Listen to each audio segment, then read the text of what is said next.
Hello. Hello.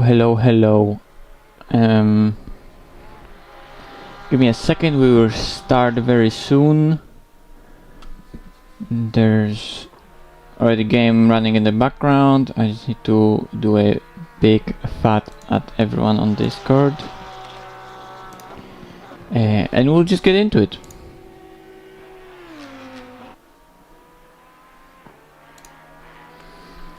So I should change the scene already. Hello. Yeah, there's the game. Hello.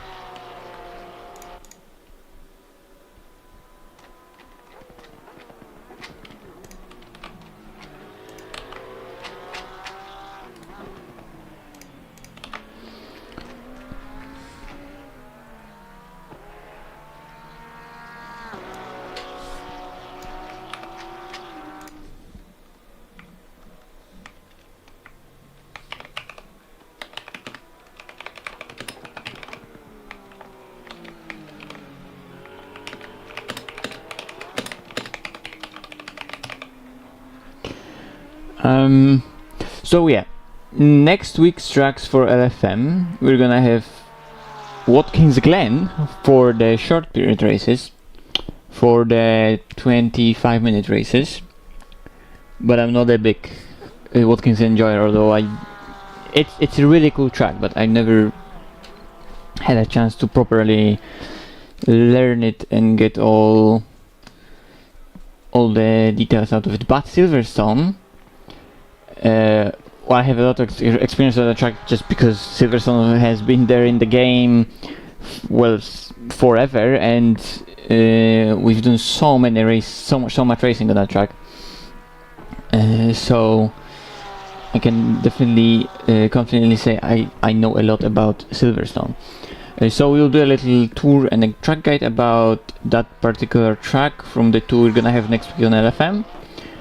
And also at Siverstone I have a nice lap in a Porsche that I can show you, that we can use as a reference, and that's also the lap that's used for LFM Bob for the Porsche. That is exactly the lap that I'm gonna show you. That's exactly the lap that's used for bopping the cars, because that's just the fastest time that's on any leaderboard so far. There's more in the car, but so far that was the fastest lap, so I took it for BOP. Okay.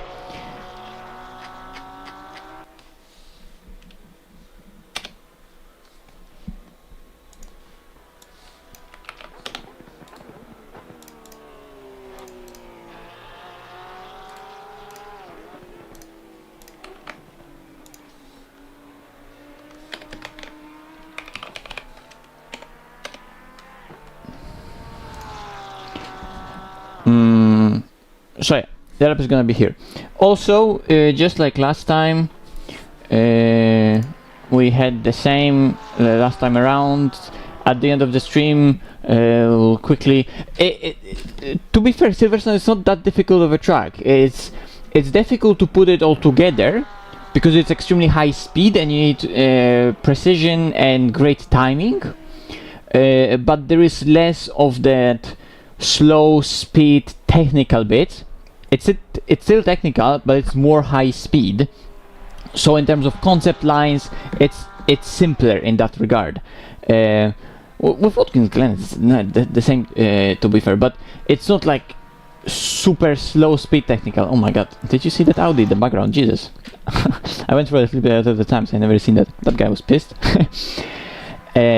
So yeah, there are a lot of corners that are difficult to execute just because they're high speed. There is always struggle for stability because of that balance you need to find in the setup and in your driving between, well, that high speed rotation that you want. But if you want high speed rotation, you're gonna compromise a lot of the high speed stability, which you also want. So you're just gonna be going back and forth maybe compromise stability a little bit here and there and gain little rotation somewhere, because there's so much high speed, especially first sector, Abbey, the entry into the last complex, Brooklands, is also extremely fast entry, so there's tons of high speed. Okay, so yeah, back in the Porsche this time around. This is the exact lab that is done for Hymo as well. So if you want, let me quickly go to Track Titan, because that particular lab that we're gonna go through, that exact lab is on Track Titan. So and that exact setup as well is available on Track Titan, as all Hymo setups are.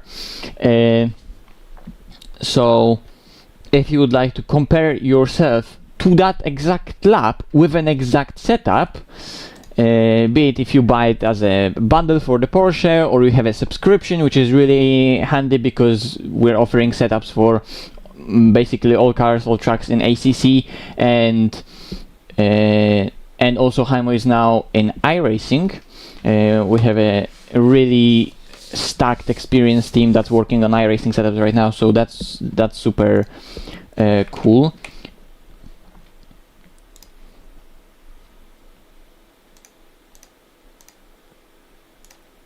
Siverstone, let me show you. How can I think I could do it like that.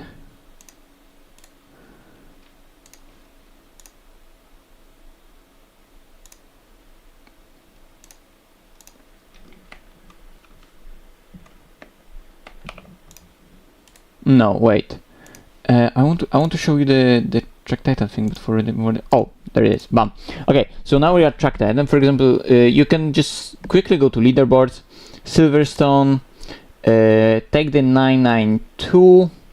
Where's the 992? That's cap. That's a huge fucking list. It needs to be higher probably. Yeah, there is 992. And you can simply click on the lab and get all the lab details, and for example, you can also do it that you click on your sessions, you load your lab, and then here you can choose that exact lab from the communities tab. For example, communities fastest lab, right? So I mean, at this stage it's gonna be weird because I'm comparing basically my lab to community's fastest lap, so there is no difference, right? But you can basically in Track Titan pick two laps that you want, pick that particular lap that we're gonna be go through, and basically you can use the setup analysis tool here to compare the lap. So for example, maybe I can like pick another lap that I did to show you how it looks like, right? Basically checking lap to lap how it looks like on the minimap, what's the line I'm taking through turn 1, right, going wider here at the exit, how's the time difference behaving, what's the difference in throttle inputs, what's the difference in braking inputs. It's a really cool app. So if you want to compare yourself exactly to that particular lap that we're gonna be looking at, you can use Track Titan. It's right there as the fastest community lap in a Porsche. Okay, back to ACC, and let's start with the guide. Yes, the theoretical times are a little bit buggy in Track Titan, but it's getting better and better. It's like, I don't know if it's track to track related. I don't remember all the exact specific details, technical details when it comes to Track Titan, but the boys there are working hard to improve it, and since we partnered together with Track Titan as Hymo, that setup comparison tool really changed a lot, and it's getting better and better and better, and the website as a whole is great. Okay, finally back to ACC. Let's get to it.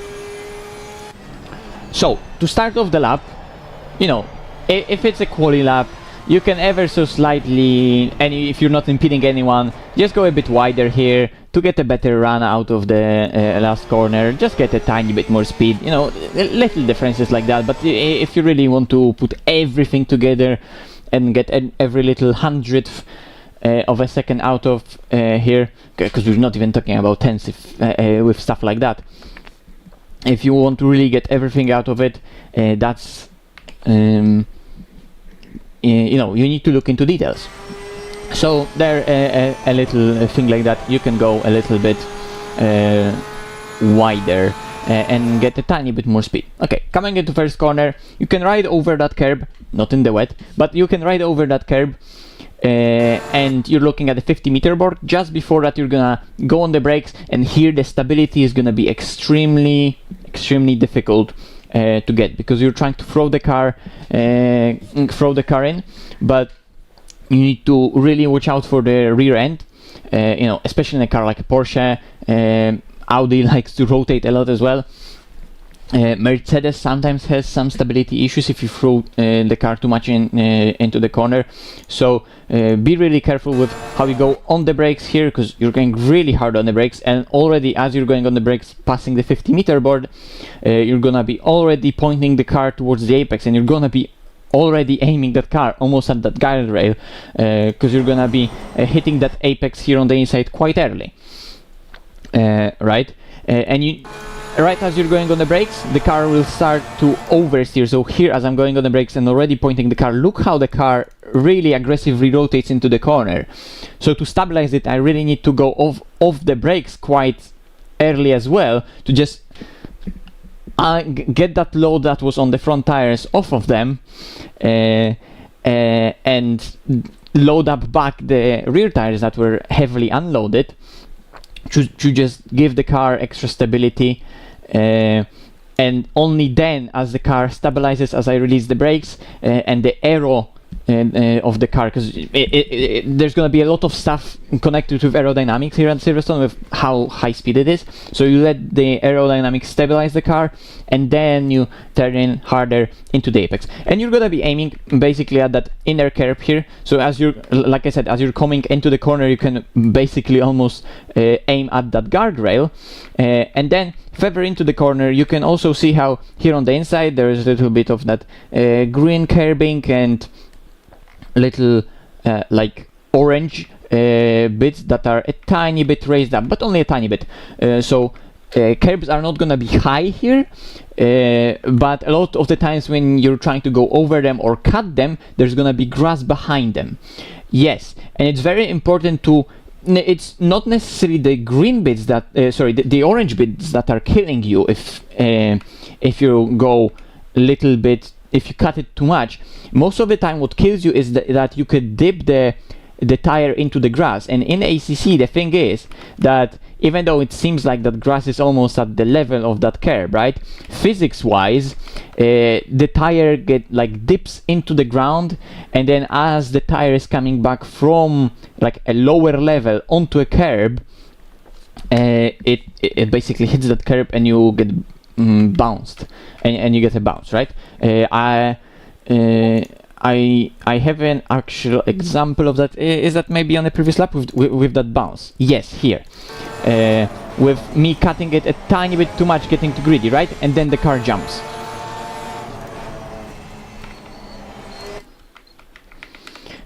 Look at it. So I'm just trying to cut it a tiny bit too much, and here, both of the tires, as I'm going over the grass, they dip into that grass, and as they're going onto the curb, there's the bounce that's happening, right? And that just completely unsettles the car and makes it run completely wide, which is outside of track limits. And yeah, as we're going from the apex towards the exit now as well, what are going to be the track limits? The track limits are going to be, oops, a little bit too fast, just the black and white curb, that's going to be the limit. So right here, this is where the limit is. You don't want to have the tires on, you can have the outside tires on the green stuff, right? But you have to have at least 2 tires on the black and white stuff. So yeah, aiming for an early apex, and you want to cut quite as much as possible, but without dipping your tires here into the grass, right? So just like that, going onto the curb as much as possible, but without any crazy cutting over the grass, because that is what's gonna unsettle the car, and you really need to have it settled so the car is really planted and all the aero is making it stick, because otherwise it's gonna jump, unsettle and wash out, or maybe even if the rear bounces too much while front is still settled, and you'll lose the rear end, get a tank slapper and end up somewhere in that wall there. So that's not good, right? So really careful on the entry, stabilizing the car, waiting for it patiently, and then also patiently waiting with the throttle. But if everything is nice on the entry, the car will nicely follow through with decent rotation. But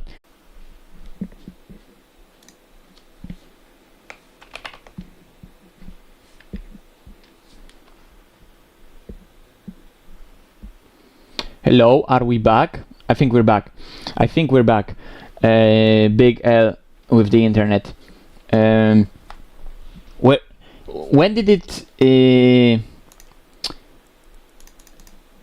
it stop working? What was I saying? Anyway, well, I was saying that you just need to be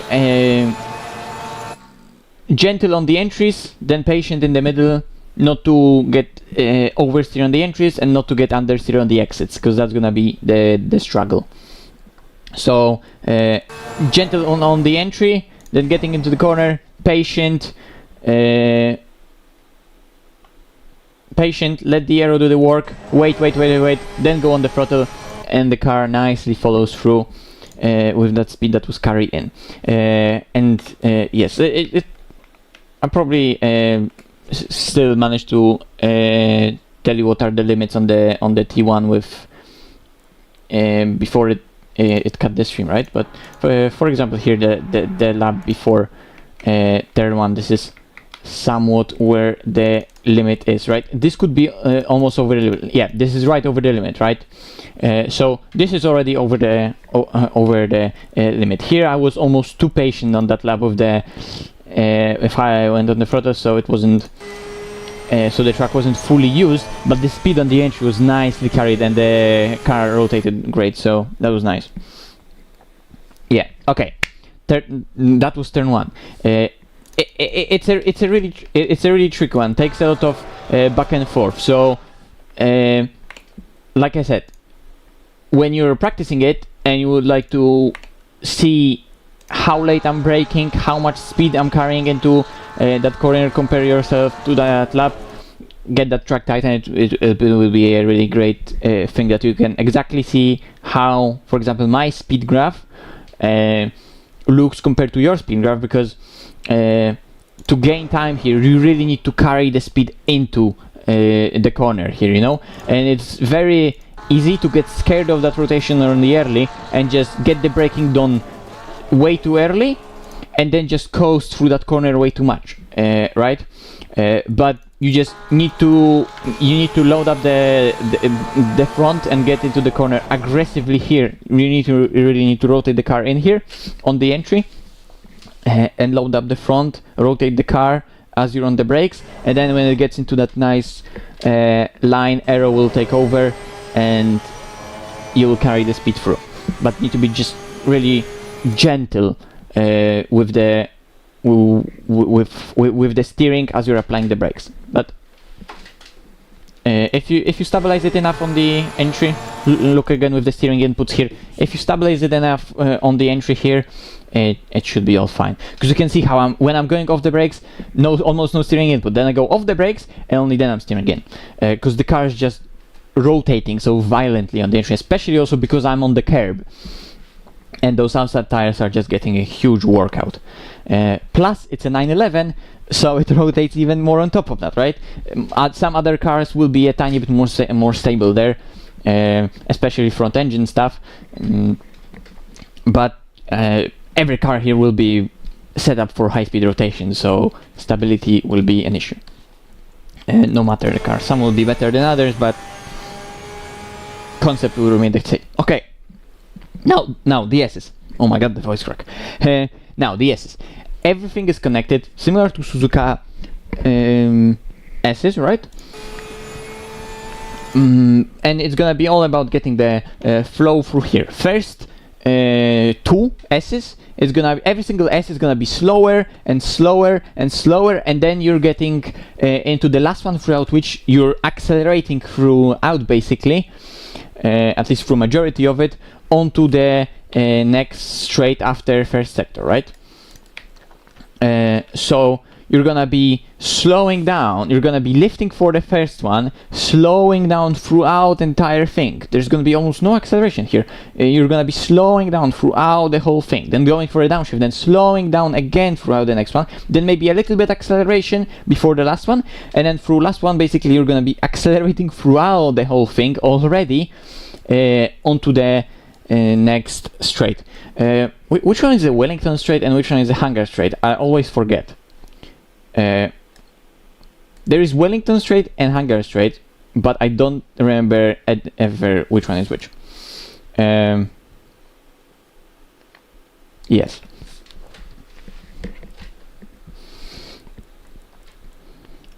So here, use as much of that curve as possible. You can even go on to that red bit. You can even maybe use some grass. Just open the corner as much as possible, because sometimes it's you're able to almost take it flat.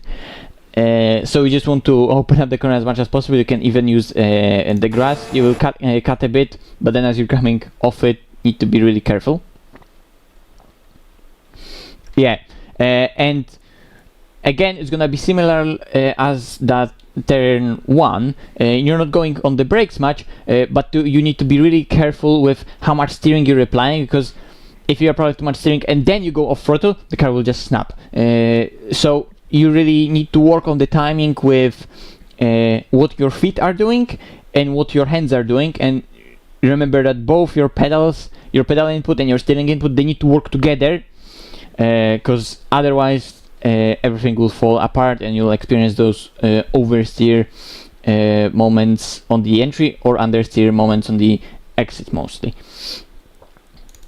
So going into the first S, cut a lot. Aim to cut a lot here again to go over the grass, because here throughout the corner, both on the entry and on the apex here, you just want to carry as much speed through here and cut as much. Fully off throttle, and just as I'm going off the curb there, go a little bit on the throttle to stabilize it before I go into the transition. Then on the brakes again, transitioning into the second part. And look how right here on the track I need to be positioned somewhere not fully in the middle of the road, but I'm not going through that first S all the way to the outside. I need to go through that S and cut as much, but end up somewhere in the middle of the track right here. So here I'm already positioned in a way for the next S that I can go on the brakes, turn in and continue slowing down. And here I'm aiming basically similarly to the turn 1. I'm aiming to hit that curb on the inside here as that green stuff begins, but without touching the grass, because that will make the car jump.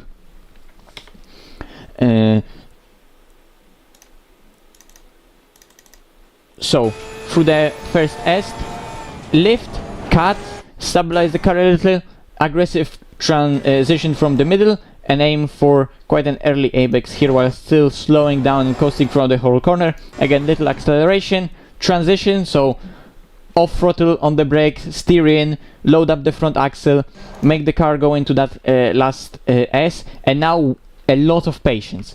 Here it's gonna be important to get the good timing, to aim to apex that corner here, basically in the middle where that where those 3 orange markers on the curb are, and wait patiently, and somewhere in the middle of the corner you'll be able to, as you finally see the exit, accelerate out of it. Go on the throttle, and you're aiming to try to go as early on the throttle so you end up on the exit and you can use all the curb here, and then you're gonna basically go to the edge of that curb as while the outside tires are still loaded up, and then cut that grass. Right? So here you're going to the outside of that corner while the outside tires are still loaded up to that green curb, and then as you're on that green curb, you can straighten out the car and cut that grass. Watch out here, if you overdo it and you're on the outside, you could get again a weird bounce that will kill off your speed. But if you straighten out the car before that grass,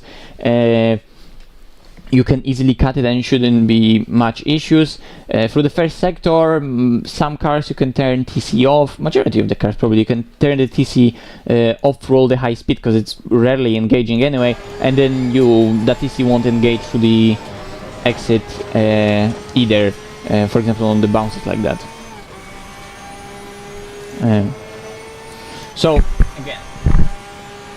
again, DS is to summarize. Cut a lot, off throttle, cut as much as possible, aim for the middle of the road, stabilize the car a little, aggressive transition on the brakes. Again, aiming for that bit right here as the little green part of the car starts, but don't cut the grass because that's gonna instabilize the car. Keep it tight to prepare the last part of the corner. Hard transition, aiming for those 3 orange markers on the inside, and you can ride over that curb a little, but don't cut too much. Because you don't want to screw up the car's traction for that exit. Wait with the throttle. As you're somewhere on that curb, you can finally start accelerating hard. Keep the rotation going and aim to end up somewhere here on the outside. Not too wide, but just try to use as much track as possible. You'll need to figure out with the timing how early you are able to go on the throttle here to just start accelerating as early as possible, but without screwing your exit with the curb here and with the grass here, but going as wide as possible, then cutting that grass a little, and also to end it up here you can basically already start going towards left just to make the distance as short as possible.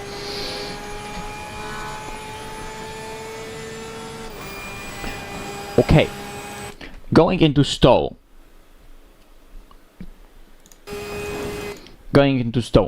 As your braking reference, you can use the curb on the outside. A couple of car lengths before that curb starts, you can go on the brakes, and watch out on the brakes again, because not only the car will naturally. So right now I'm braking a couple of car lengths before that, and watch out because as you're going on the brakes and as you're braking through here, there's gonna be a huge bump you're gonna be going over here. So not only the car here is gonna really unload on the rear and you're gonna be almost already wanting to turn into the corner, you're gonna also go over a big bump that's gonna unsettle the car. So keep it straight for as long as possible as you're gonna be hitting that bump right here. You see the car really bounces there over it, but before you go, because you're going for quite a late apex, you can afford to go here a little bit wider initially and keep a wider line, and only then later as you stop braking, you're tightening out the corner to the inside, because look how long the corner is, and then you can see a little cone right there. Probably gonna be knocked over at some point, but you can use it for some reference. It's not a good reference really, because it's, like I said, it's difficult to spot. It's very far away into the distance, especially from majority of the corner. I mean, you cannot really see it, but it gives you some sort of reference maybe to where you want to apex the corner. You want to go to the inside of the corner just before that cone appears, and just as that cone appears somewhere ahead of you, you can start going from the inside of the corner to the outside of the corner. Little references here around, but you just need to get the feel for it. Initially, brake in a straight line on the outside as you're going over that bump, stay a bit wider for a bit longer, and aim for a later apex here in the middle. Tighten up the corner, and as you hit the apex and somewhere where before that cone appears ahead of you, and before those grandstands appear ahead of you, you can finally go ahead and open up the corner, go on the throttle. It's a very long corner, and it's a corner where it's difficult to sustain the rotation you initially induce into the car. So you need to be committed on the entry. and not overstabilize the car here in the middle, not to completely rob it of that rotation, because you need to keep that rotation going all the way throughout the corner. So look how throughout the whole thing I'm really making sure that here I'm not doing any extra corrections with the throttle or the steering, not to rob the car of the rotation it's getting. It needs to be really smooth right here, because that rotation needs to continue deep and long into the corner, and because of that, nicely can rotate. I can go on the throttle and use all the track on the exit, and the track limits are same as always, so black and white curb, and this is fine. Let's take a look at it from the outside. Hello, hello.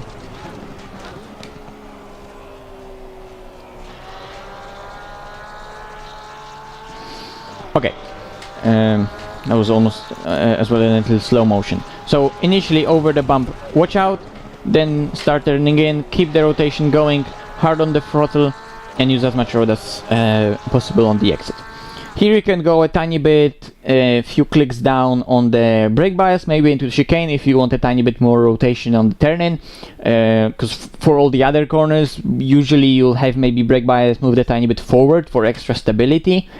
So now if you want to gain that rotation back, you can move the brake bias rearwards a tiny bit.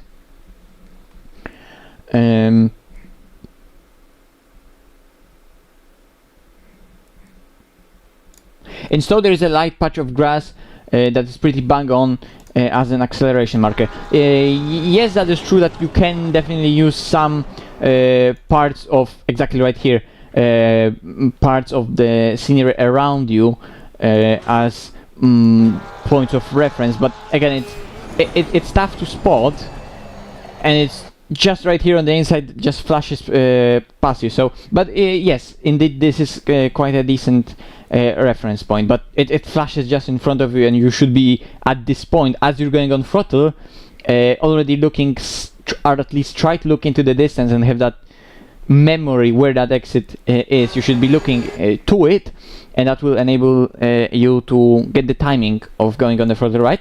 But if you can try to get in your peripheral vision that light patch of grass that's just gonna flash in front of your eyes here, and then as you're going past it, you can go over that. That is a good spot as well.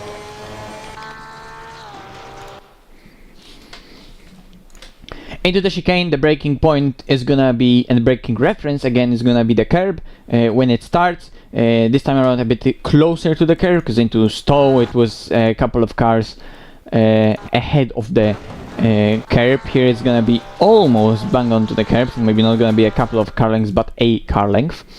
As when you're on the inside and everything happens in real time, it almost feels like you're braking exactly at the curb, right?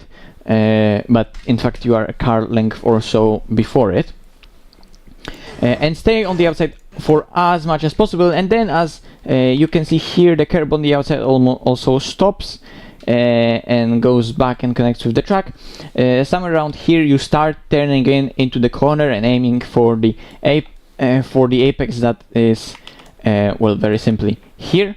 Don't touch the sausage, and we're gonna be aiming to slow down throughout the entire thing and end up here in the middle of the chicane, in the middle of the road, to have the car nicely positioned and prepared for the exit of the club corner onto the Formula 1 start-finish straight. Here, really good trail braking required, good timing again, feet and hands working together. So as you're going slower and slower and slower and turning it more and more and more, less and less brakes, all the way to the apex throughout the corners, and still slowing down here to the middle, accelerating a little bit just before the transition, and then as I'm transitioning the car and loading up the front end, going off the throttle to make the car again dig into the corner for the second apex. Again, try to cut as much as possible. Obviously don't use the grass, because that's gonna completely ruin your traction, but go over that curb here and go on the throttle and release the steering as early as possible to get the traction going, right? So it's important to not go too deep here into the chicane, because then that's gonna completely mess up your exit here. That corner would, the second part of the chicane would be too tight, but at the same time you want to carry a lot of speed in to gain time, because you know there's no real acceleration zone here that you have to accelerate before the corner to gain momentum. So really the positioning here is gonna be the key, and how much speed you can carry throughout the corner while maintaining the exit positioning, and therefore that braking and trail braking throughout the whole deceleration zone here is gonna be really crucial. Like I said, aggressive transition. With that, we're nicely opening up the exit of the chicane. With that aggressive transition, is gonna rotate the car for us really early. So here, as I'm going on the throttle, I can already release the steering and let the car pick up the traction. It's gonna be a very tricky traction zone, slow speed traction zone, the slowest traction zone in Siverstone. You can see how I'm fighting here with the rotation second gear acceleration, and that curb on the outside will feel a little slippy. If you go too wide, your tires could get like almost stuck on the curb, and then if they get stuck on the curb and you end up somewhere here wide, you're gonna have to tighten up the next corner. It will still be flat, but you would lose time by just scrubbing too much speed, right?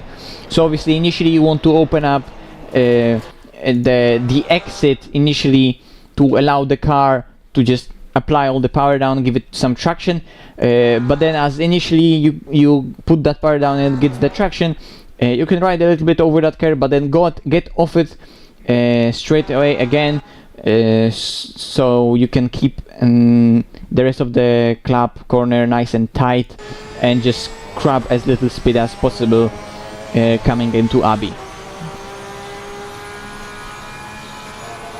Okay, this is a really cool corner in 1.8 as well, I think, but especially in 1.7 this was flat in the Porsche, in the old Porsche.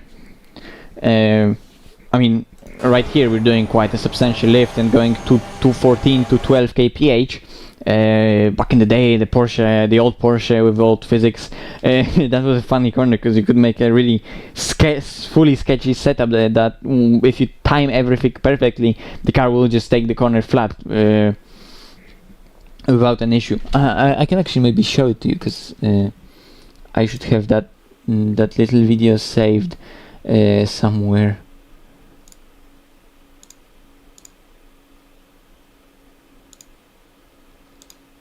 Just need to sort my YouTube uploads as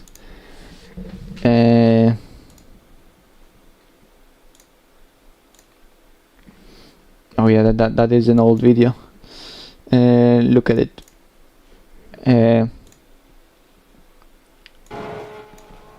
Without any issues, just flat. But obviously timing of everything had to be so nice.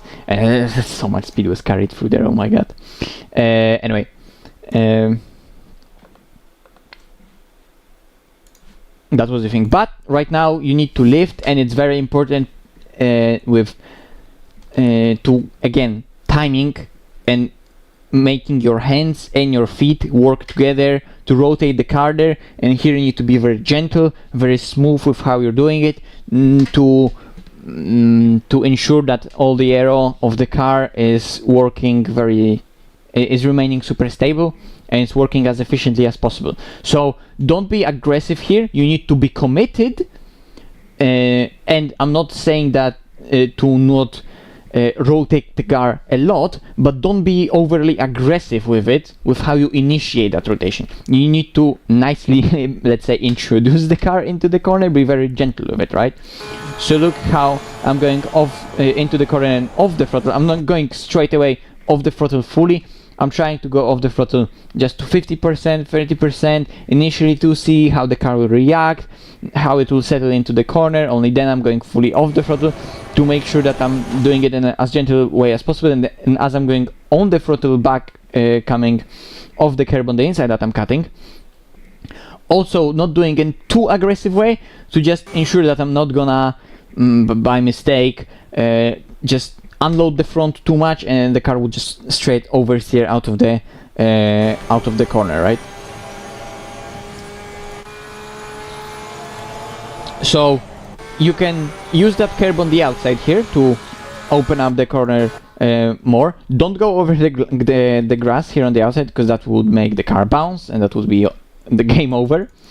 But you can use that curb here on the outside, and just as you're passing the start of the curb, already you're starting to rotate the car into the corner. Already you're initiating the rotation, pointing the car towards the apex and going off the throttle, loading up the front tires and cutting as much as possible. If the inside tires are properly unloaded, the suspension will easily take that curb. Again, trial and error to see how well you fare there, and obviously cutting it too much in some cars will unsettle them more than others. So you need to experiment, but you can cut a lot here, and you basically need to cut a lot here. As you're coming on over that curb, you can start going on the throttle and going to the outside of Abbey as well, trying to use as much track as possible on the exit as well to carry as much speed. Like I showed you on that other video, right? Well, the car is sometimes almost on that green part right here, but it's very tricky to use all of it. And sometimes even if you end up too wide here, then you have to scrap too much speed throughout the rest of that corner, and it's not necessarily that good either. So just experiment trying to carry as much speed in, then scrubbing as little speed here throughout the rest of the corner, and ending up obviously here on the outside to prepare braking into village.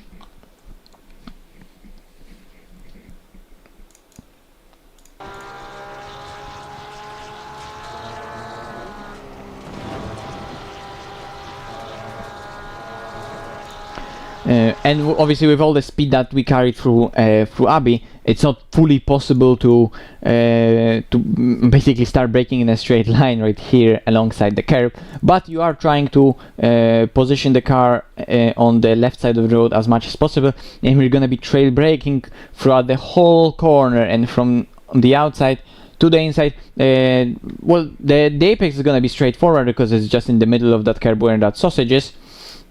And again, how you're entering the chicane, it's going to be very important here to make your feet and hands work in tandem together and do nice trail braking into the apex as you're going tighter and tighter in the corner, tightening up more and more the steering and going more and more off the brakes. And right as you're hitting the apex, straight back onto the throttle and releasing the steering, letting the rear grip up.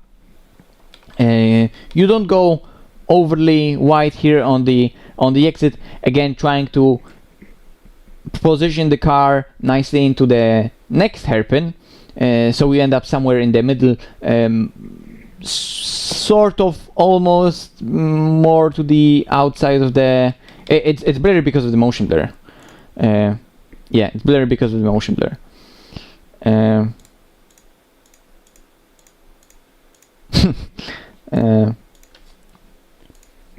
Unless the bitrate again went to shit.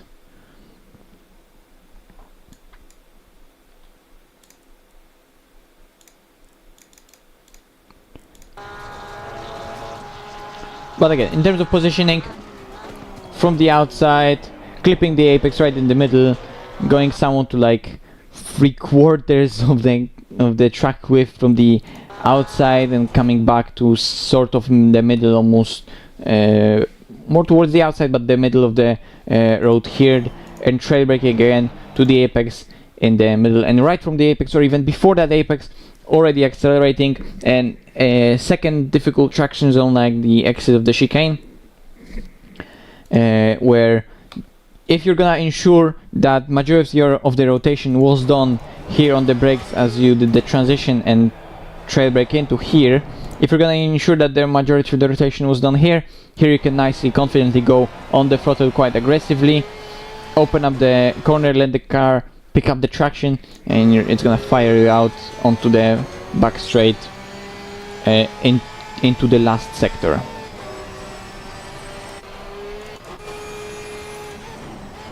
And here also as a braking, I forgot, basically almost as you're gonna be leveled with that curb, again like a car length before it, basically you're gonna go on the brakes and stay hard on the brakes, and then as you're finally turning in from the outside, crossing that white line, although again a poor reference because it's just so like it's disappearing already into your peripheral vision, right? But right as you're going to be crossing that line here, from the outside to the inside, you can start trail braking into the apex.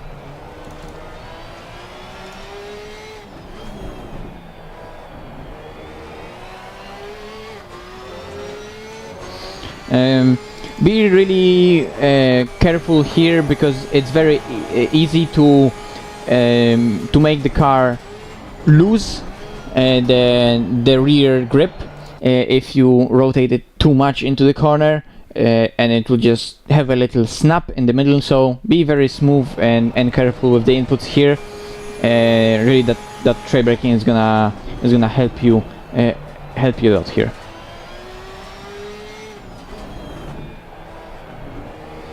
Okay, last sector.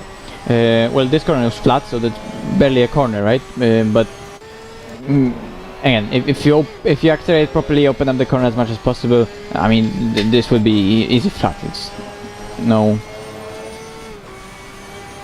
questions there, basically. Okay, last section. Quite a difficult one.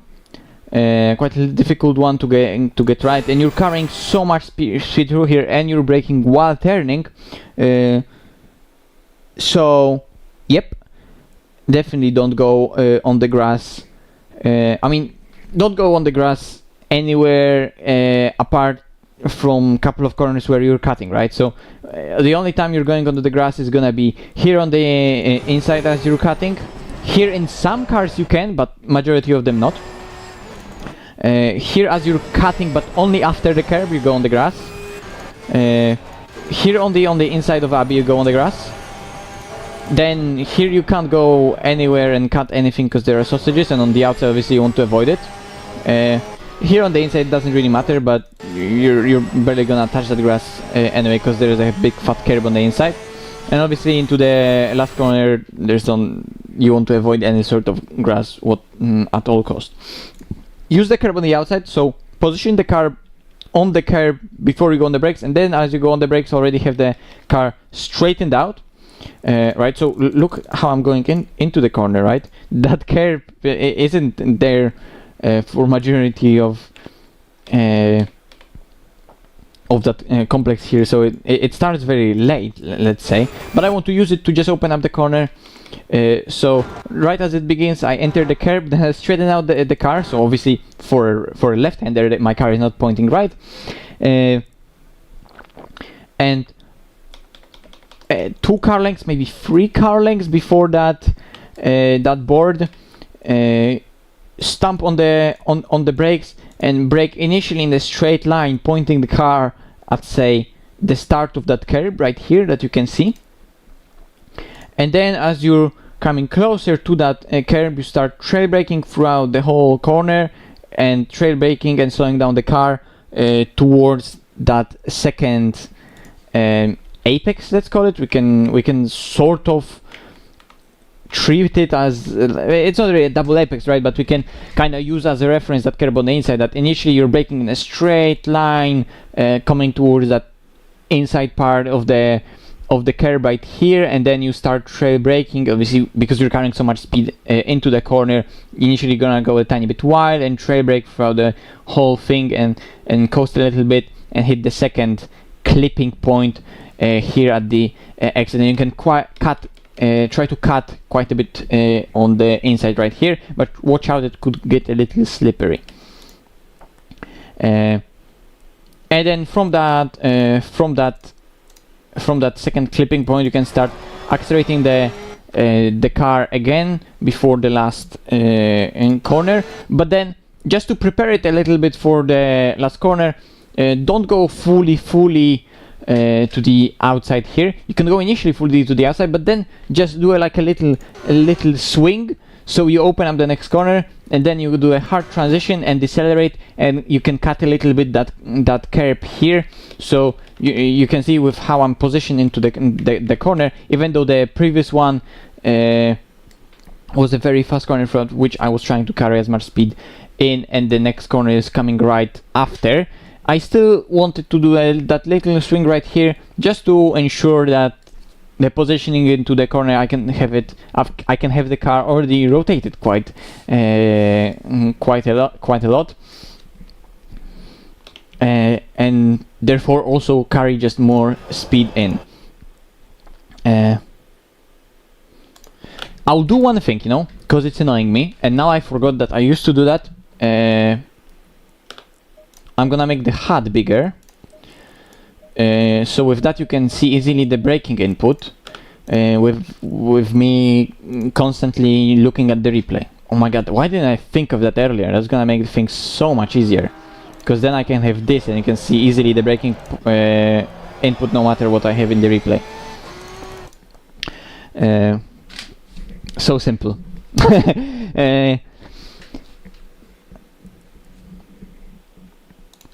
Right? So going to the outside initially, but then taking that little swing to open up the next corner, hard on the brakes, loading up the front, and here is gonna be patience. Riding a little bit on the brakes, just try to keep the load on the front tires, rotating the car throughout the corner, running a tiny bit wide, and here you can use maybe those markers on the inside that are. You can use those markers on the inside as a reference to when you're gonna start going on the throttle, but somewhere in the middle of the corner you want to start decelerating, be wide, and then from that point you're gonna go on the throttle, rotate the car, and hit the second, let's say, clipping point on the exit, right? So look, it's gonna be sort of a U-shape, that we're not cruising throughout the whole corner and just continuing along the curb, and we're not hugging the curb. You're opening the you're opening the corner initially a lot, and that swing allows you to carry more speed into the corner. You're carrying that speed into the corner and decelerating throughout it, bringing the car a tiny bit wider around those two markers that are in the middle of the corner. You're running the car wide, and then from the outside you start accelerating, cutting across into the middle, hitting that second clipping point, and from there you're accelerating from the outside of the road. And here you can see how early I'm already going on the throttle. I already went on the throttle a lot earlier. Look, I'm already here starting to accelerate, and there's a lot of road here to use on the exit, so you can just accelerate super early and run the car wide, because with that you're gonna get so much more speed on the exit with how you can open it up. It is that balance of how wide you want to run here without the car losing the composure, and obviously without losing too much time, because if you run it too wide then you would have to slow it down too much, and your minimum speed would be low enough that the gain on the exit wouldn't really give you much, right? But so you want to run it wide a little bit to allow you to do that, but not too wide to the point that you have to overly slow the car in the middle of the corner to rotate it sufficiently to be able to do that line, right? It's gonna be that balance you're trying to achieve. And obviously patient with the throttle and gentle with the throttle, because you are still turning quite a lot, so you don't want to put the rear tires and make them overly stressed, so they can nicely work in a longitudinal way and propel you forward. Look, that the moment I start going on the throttle, and as I'm slowing down, I'm trying to tighten up the line more and more and more. So as I'm slowing down, look at how again the steering and the pedals are working in are working together. So as I'm going slower and slower and slower, I'm tightening up the corner, and the moment I start going on the throttle, I start releasing the steering straight away. So I am straightening out the car and allowing the rear tires to grip up.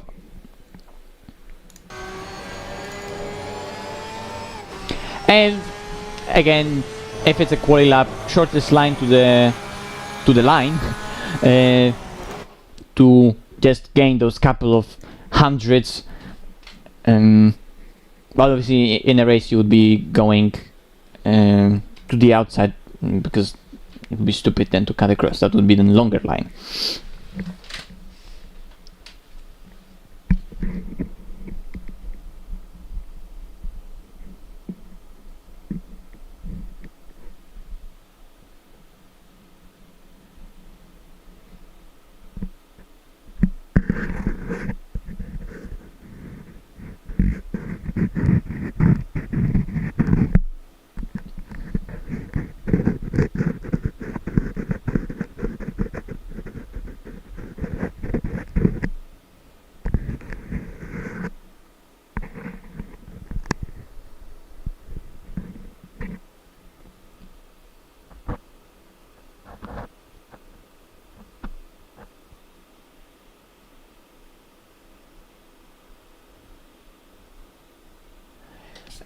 Well, you are not necessarily riding the curb on the inside, right? Because you're just accelerating throughout the whole thing, and then you're just clipping it and then straight away going out, right? So it's important to avoid as much as possible any sort of riding the curb and like just constantly sticking to a certain line with, like, let's say a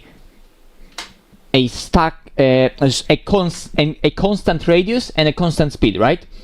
As your car is accelerating and decelerating, the radius it's following is constantly changing, because the higher the car is going, the less potential rotation it can have. The slower it's going, the more potential rotation it can have, right? So look, as the car is going through the corner, the line is made in a way that here it's rotating more and more and more and more and more, and then as I start accelerating, it's rotating less and less and less and less and less, while the radius of the curb itself that it's following, it's somewhat constant, right? So I cannot really follow the curb, because my car, as it's accelerating, it's not able to follow a constant radius, and my geometrical line is based basically on the radius the car can follow at its peak grip, and I'm aiming to be constantly at the peak grip. If I'm accelerating or decelerating, which is almost your aim, which is also always your aim, to be almost always only decelerating or accelerating. Your speed shouldn't plateau if you're looking at a speed graph, right, in a telemetry. So you need to avoid the situations as much as possible where you're following a certain constant radius or a constant and having constant speed in the corner. So you're going through it in a way that your radius is constantly changing, and you're either decelerating or accelerating.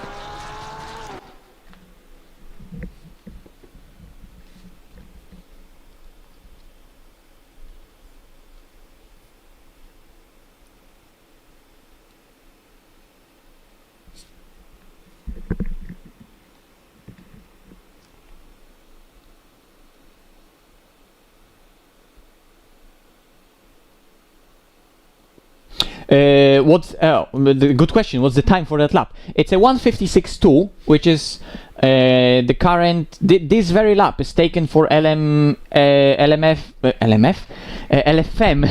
BOP for a Porsche, which got 6 kilos with that time, I think. So this is the exact lap which is used for BOP and LFM. I set it a long while back, but it was a good lap. There's obviously more in the car. It could probably do a 56.0, but there's always more in every car. Porsche is quite fast at Siverstone.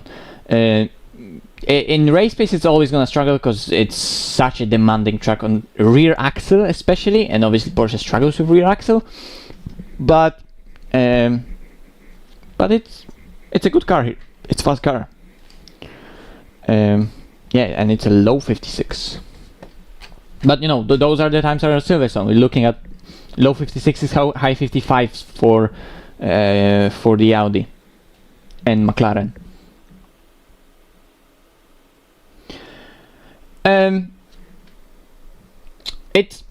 It's more that the TC being off just ensures that it doesn't engage in a weird way and makes that and robs me of the rotation I have. It's not necessarily gonna like completely ruin the corner or lose me time. Probably it could even engage and I wouldn't notice. But like, if I know, and we all know that the TC cutting in right now gives you, in certain cars, give you less of the help and introduces more bad stuff than good stuff. In the high speed where it barely would engage anyway, and I know that engagement is a potential time loss, I'm just gonna tick it off, right? Because I know that I can drive in a way and I am driving in a way that would not make it engage either way, right? I mean, even if I had it off, my driving wouldn't change in high speed, right? So just take it off and it's not gonna make much of a difference. In turn 1 I don't think it would turn on at all. Maybe here it would turn on here in the middle, maybe a little bit as it's coming off the curb, and it will especially engage here as I'm going over the grass. But it's like, if you know that it's not gonna make a difference for you, like you have to adapt your driving if you turn it off. Like for example on Rouge, you just naturally just like we remember this time, every single time you're coming into the Rouge, you have the TC button for TC off binded, TC off, going through Rouge, back to normal TC, right? It's a little dumb that we have to do it. Let's see if maybe some updates could introduce some fixes. I don't know, let's see. Let's wait to the end of the month, right? I mean, we should get the update this month, so who knows? Who the fuck knows? Maybe it was gonna be tomorrow.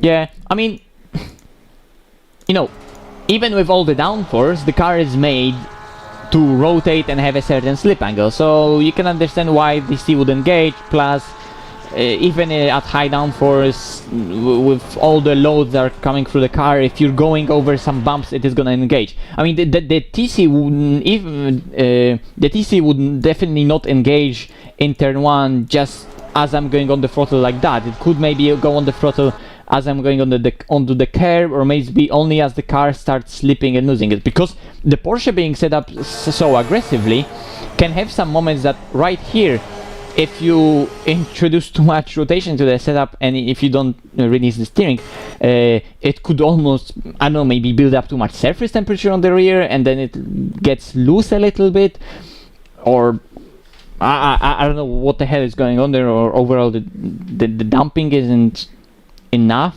to I don't know, to be able to sustain on the load that is there. I don't know.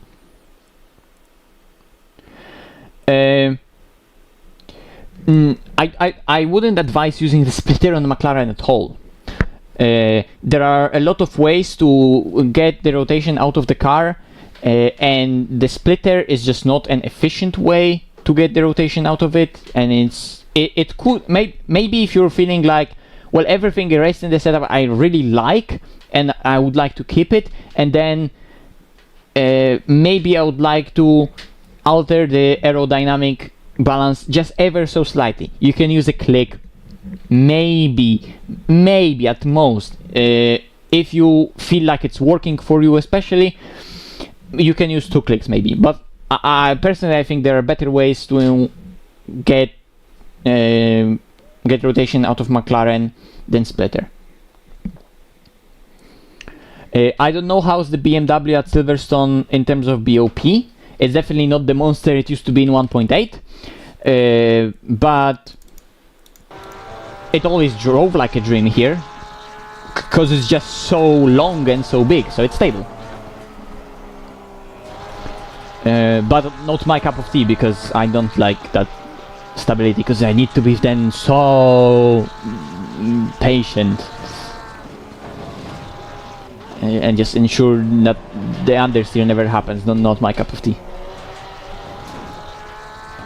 Okay, so as we're chatting, maybe like always, someone in the audience, like we do it every week, someone has like a replay of Siverstone and would like to share it, so we can maybe take a look at someone's lab and do some sort of how I called it, public coaching. I can take a look at your lab, I can quickly analyze it and tell you a couple of quick simple advices how you can improve. So just if you want, DM me quickly on Discord. You can, I don't know, maybe post it on either DM me personally, or you can, I don't know, send maybe on my Discord. Yeah, you already had yours for 2 weeks straight, so maybe let's see if someone else finally also wants to share theirs.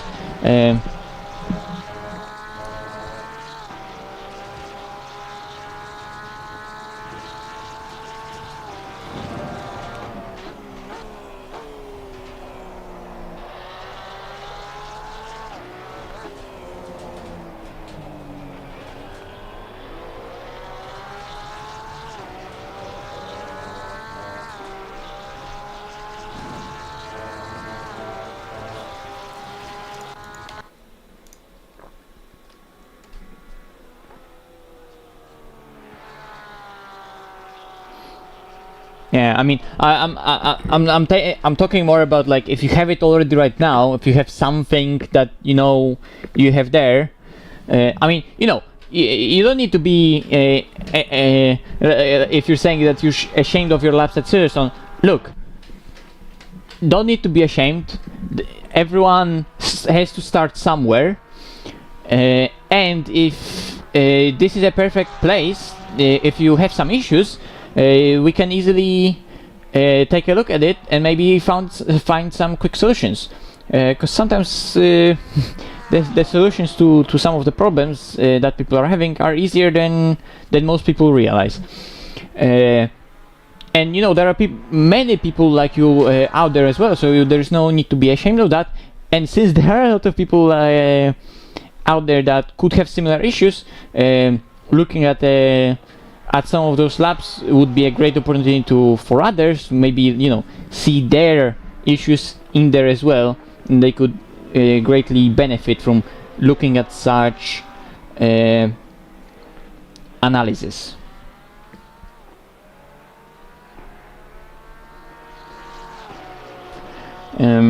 If you have the lab in a replay file, send me the replay file. Because that way I can look at it just in game. The replay files are in ACC, in documents, Assetto Corsa Competizione, replays, saved, or temp, depending if you have it as a saved replay in game or temporary replay.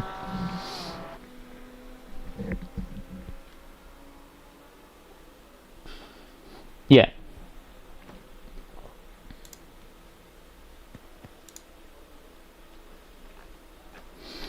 We can do one person, we can do a couple of them, so...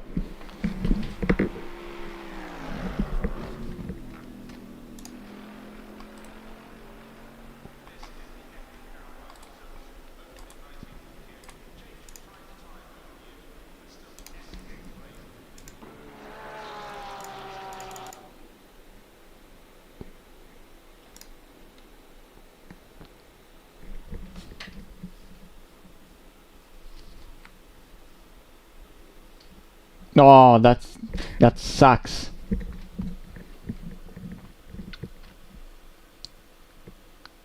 F. Always save the replay. Always. I had the same issue that when I was on my laptop and I only had a small SSD there, I had to a lot of the times delete all the replays I had, but I just have the habit of always saving whatever I have, and now that I have a big drive and I don't need to worry about the space, I'm just saving all that is, because it's just there sitting there as a thing that you could use as some memories. You can upload it like somewhere to a Google Drive quickly and like give me permission or something. I am in Jardir's Discord indeed.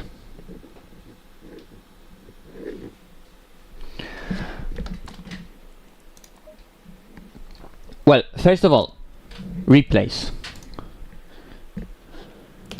Replay settings are in general. It's good to have replay max length as long as possible. And the replay quality, I have it on Epic, then the files are quite big. If you're then struggling with the size of your replays, you can put the quality lower, but obviously then the cars are like moving around in the replay a lot more, because the tick rate at which the replay is saved is lower. Auto highlights I have disabled because the highlights that the game records are quite shit. And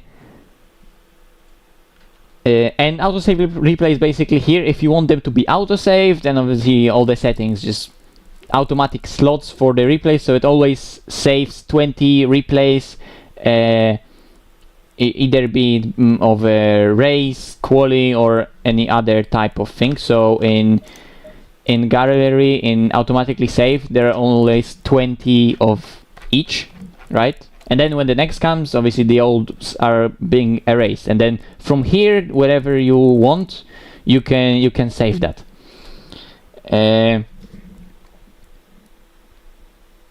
Or while driving, you can press the button M, and that will save your replay.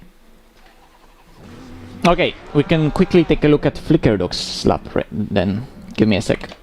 I will get it in right now.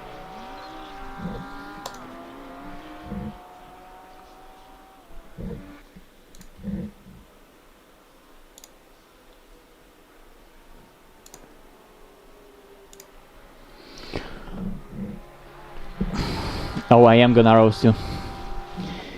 Gonna get roasted. It should be quite decent of a lap. And then we have another lap as well. So we could take a look at 2. So I'll try to make it, maybe do it a tiny bit faster than last time.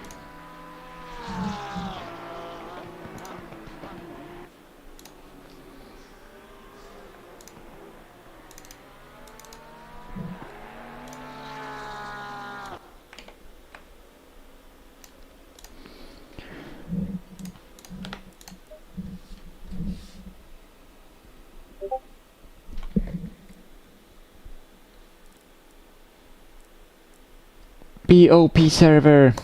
Okay, what did you do? Probably gonna be a good lap. 57.2. Not bad at all. Second off, right? It's not bad at all.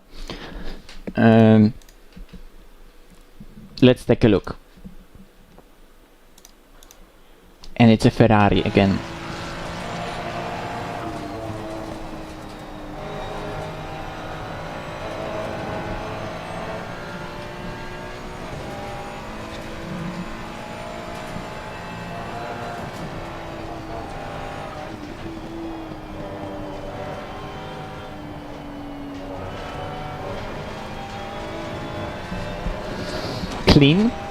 Clean.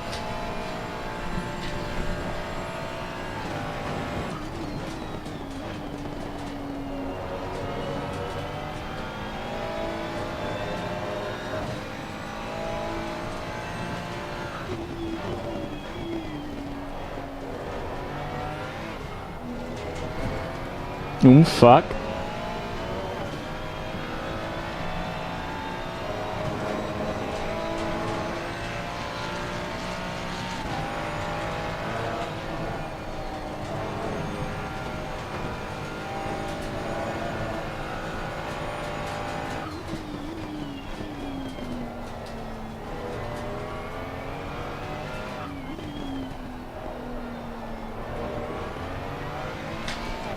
Okay. Speed.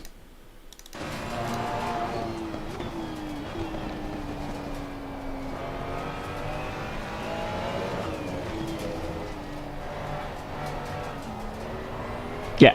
So yes, I did see indeed. So I have, Thomas, that second replay as well already ready in the background. Nice and clean lap, Flicker Docs, but I mean there is that another second somewhere there lost, right? So where the fuck is it? There are overall lines that you're going for are great. The technique that you're using is really good, but then the timing of some stuff is a little bit off, and there are a few corners where you're just either not aggressive enough on the entry, or maybe aggressive enough is not the right word, but maybe not committed enough, and because of that you're inducing the rotation into the car almost in like a lazy way, and then there will be a few corners where you're screwing the line, you're screwing yourself with the line a little bit, and then you have to either wait with the throttle or you remember how in the last corner I was talking about going through the corner with that stuck and constant radius, right? And here you got yourself, I mean, I'm starting with the last corner, right? But you're getting into that place where you're just cruising through the corner with a constant radius and constant speed, right? So there will be a few places like that. And the first part of the corner, the first part of the lap first sector was super clean, maybe just not committed enough here and there, but overall really clean. And then throughout the rest of the lap there will just a few mistakes like that where you're slowing down the car into the corner too early, and then you're ending up in the middle of the corner with the front not loaded up enough, and the car just ends up understeering, but you still have to wait for the rotation because the corner is long, and sometimes you have to either wait with the constant speed and just cruise through the corner like that. So overall it's super clean, but then there would be those couple of mistakes. So let's go through them, right? I need to see that turn one again, but I think that maybe you were a tiny bit too hesitant with how you got the car into the corner initially, right? So obviously with me in the 911 it is also a bit different because my car relies on rotating a lot mechanically, and just me going on the brakes, rotating with the rear engine, pivoting the car around the corner, while Ferrari is gonna be more aero based car, so you want to make sure it's super stable, right? But I feel like here maybe, I don't know, it almost looks as if the car goes into the corner in an extremely lazy way and it's overly too stable. So maybe you could, I don't know Ferrari too much, but maybe you could see if you could do it a tiny bit more aggressively, and that would allow you to enter into the corner a tiny bit later, brake a tiny bit earlier, mainly, and maybe have it ever so slightly more rotation, but we were nice and patient with the car, used all the road. But you could maybe see if you could be a tiny bit more committed and aggressive with how you initiate that rotation here, because even though you're braking while turning initially, right? That's not 911 that we had previously that I was showing, that fully rotated here with the engine trying to rotate the car. But this car has so much more aero stability that maybe you could afford being more aggressive. But I don't know Ferrari. Maybe it is the car that in high speed requires more laziness, not to unsettle its aero stability, not to, and then it gains in efficiency that way, right?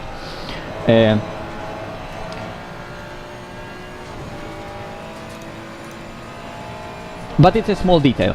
Here it was really nice in terms of line, nice commitment here. Maybe here through the middle part you could carry a tiny bit more speed. I would say that maybe you overslowed it a tiny bit, bit too much, and then you committed into the last part ever so slightly too early.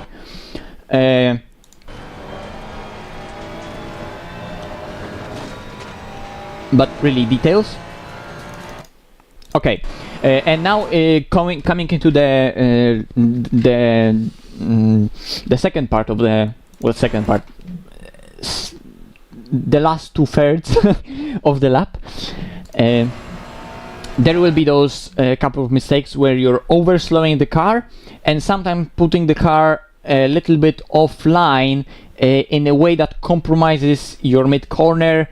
And you have to then wait too much for the car, right? So for example here, you commit into the corner too early, because what you want to do here, right? What I'm seeing is you want to rotate the car early to then straight line the braking while you go over that bump, and make sure you're going in a straight line to avoid any stability issues, right? But because you're doing that, then you arrive at the corner and look how super tight it is, right? And you're going again, waiting first of all for a corner that's a lot higher radius for you, because you tightened it up so much on the entry, and then you're also following that tight radius quite a lot, waiting for the exit to finally appear, because the corner is so long, right? But like you saw with the Porsche, you don't have to go that tight initially here. You can run the car a tiny bit wider and then try to move that braking a tiny bit deeper into the corner. So here you would be rotating the car more with the trail braking initially from the outside with higher speed, because if the corner is going to be more open, then you're going to be able to carry more speed in. Then rotate the car a bit more and initiate majority of the rotation here on the entry with trail braking. And then there will be more of that rotation. You will be able to carry it all the way to that apex here, while for you have the car already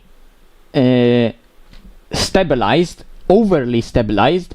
You finished your braking, and only then you're committing with the steering into the corner, and you're using mainly the steering right here. You went off the brakes, completely stabilized the car, and only then you're going into the corner and using the steering as a primarily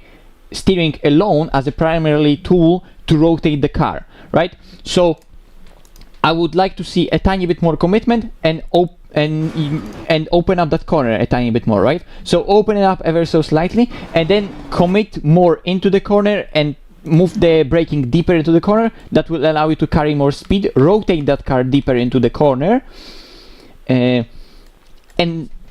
that will just gain you so much time here, and you would be able to arrive at that same minimum speed right here, being able to get that great exit. So you are getting a great exit, but you're just compromising mid-corner and entry too much, because you have to wait mid-corner so much longer, and you're just going for a line that gives you a tighter corner.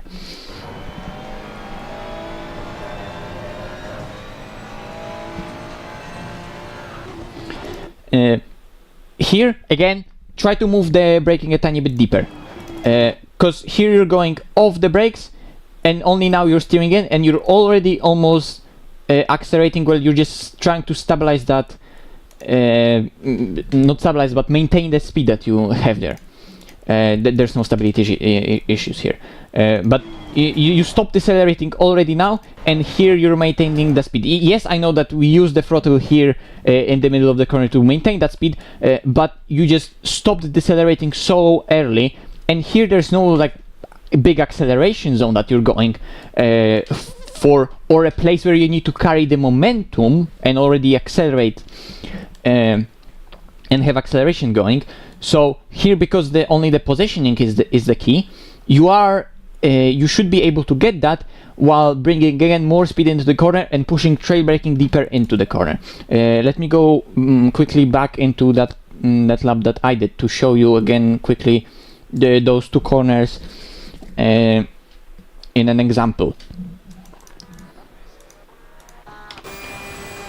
Look at Stowe, how I'm opening the corner ever so slightly more, and I'm still braking and rotating the car, and that initial rotation right here was induced both with the brakes and with the steering. You could see that when I was still tray braking here, releasing the brakes here, how when I released the brakes and I turned in, how here the rear nicely rotated, and I'm trying to sometimes dab the brakes to still maintain that rotation, still decelerating, still decelerating, still decelerating, and only now the deceleration stopped, right? Only now the deceleration stopped and I'm already accelerating. So for me the deceleration and acceleration were connected by a point, while for you there was a huge speed plateau in the middle. So just the whole deceleration is moved a lot deeper and followed straight away by acceleration, and here it's gonna be the same with just the deceleration pushed so much deeper. And look how I'm trail braking throughout that whole deceleration phase and entry phase, and only right now I'm finally accelerating, but like I'm already well past that apex, while for you already stopped braking right here and then maintain that speed. Alright, so for me, if we would have our speed graphs, for you the speed graph would go down, plateau and go up, and for me the speed graph would have the higher speed for longer, then go down at a similar rate, but then go to the point, and then my time gain, I mean, it's difficult to just show you if I'm just trying to draw imaginary graphs, but you probably know what I mean, right? For you the deceleration graph would be early, then plateau and go up, and for me it would go with high speed straight, then deceleration to that point when you started accelerating, and then we would start accelerating at the same point, right? And all your speed loss would be there on the entry where your speed was just low, and when it plateaued, while I had that speed maintained there, and then we start accelerating at the same point. So it's not like I compromise my exit.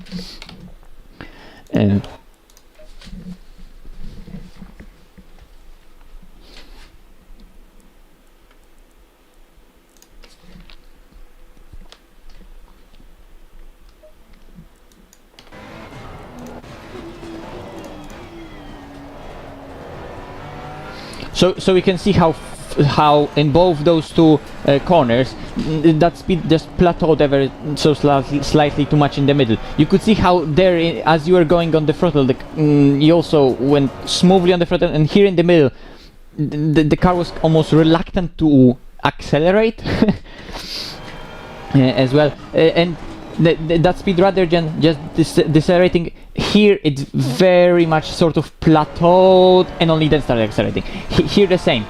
You're gonna slow down to somewhat 90-ish kph, and then it plateaus and only now accelerating, right?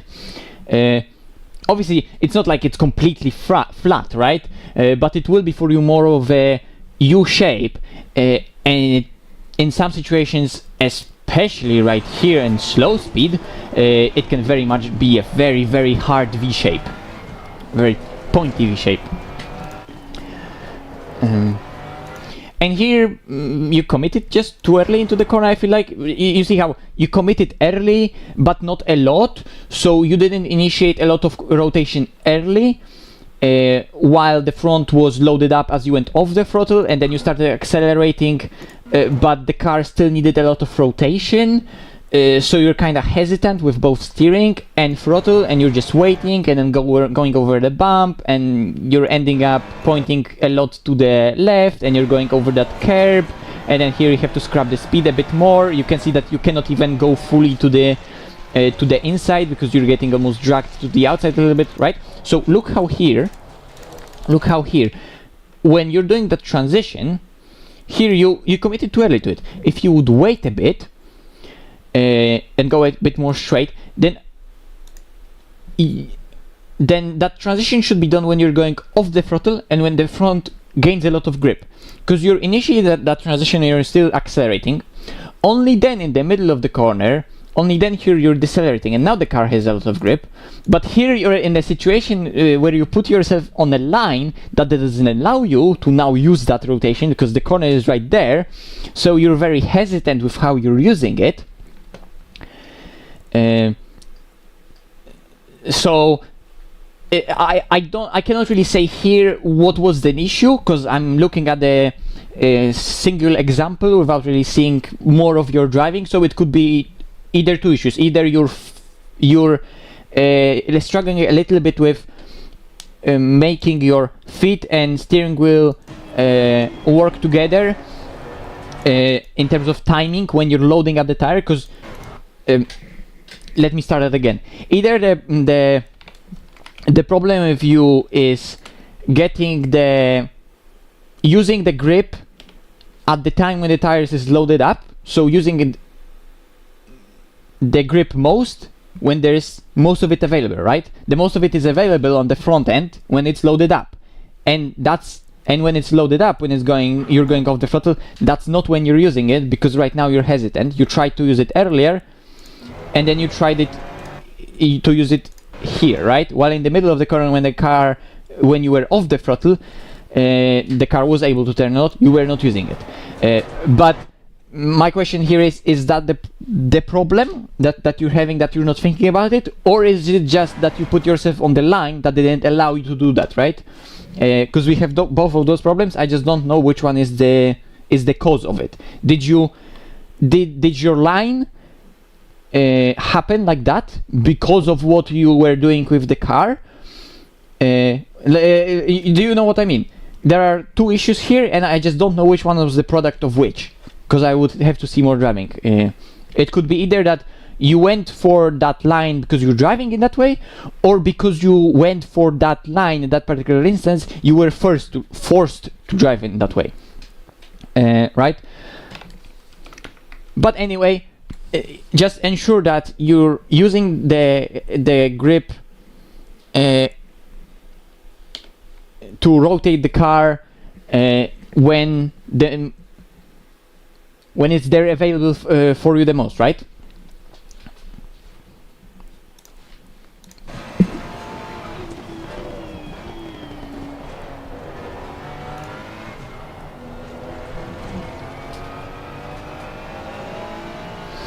Yes, well,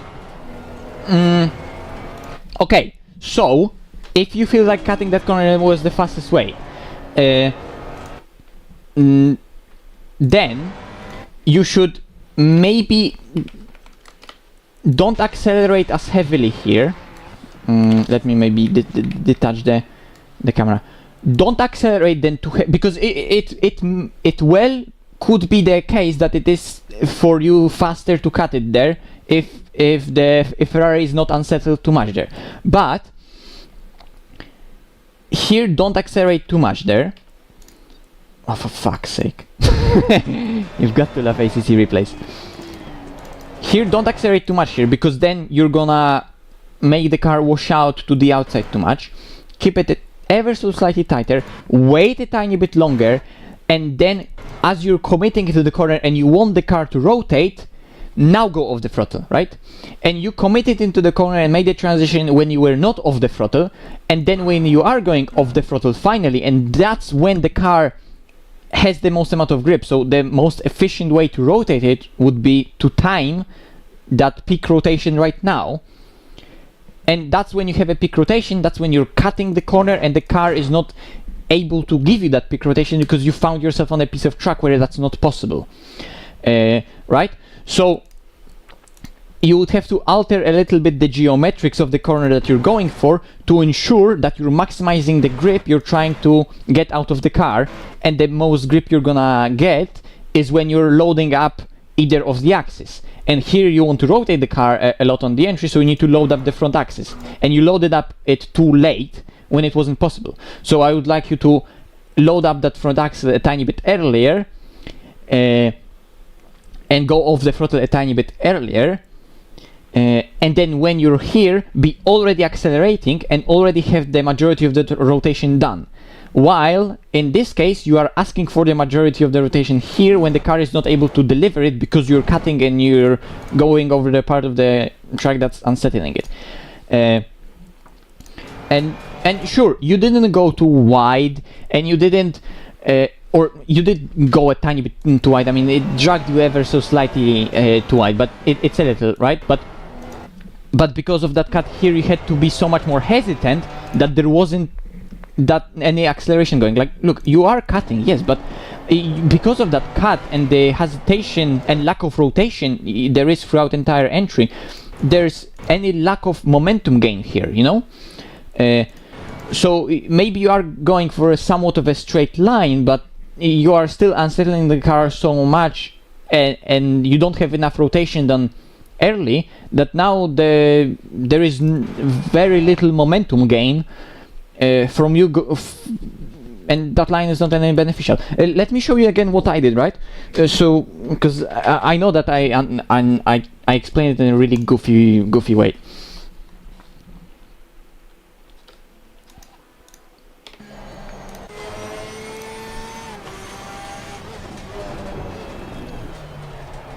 So look how here, when I'm gonna be transitioning, I'm gonna transition and now go off the throttle again here. Bam! I settle the car into the line and I go off the throttle here, and I'm tightening up the steering again, and now the front gets a lot of grip. And look how here you can visually see how the car bites into the corner, gets into that groove, and now the rotation is done, and it ever so slightly, I mean there's just ever so slightly more of it there in the middle, how when the rotation peaked, and then because it's already rotated, I can go early on the throttle, and look, I'm already accelerating, I'm gaining momentum. While for you that momentum gain here, the car was still settling down for you, and only later it started gaining momentum as it settled down. While for me it got that rotation, aggressive rotation here, as I committed into the corner and went off the throttle. There was more of it. I committed more into it, and because I committed more into it and I got the rotation done, I was also able to commit more into the with the throttle here and start accelerating and get the momentum gain earlier.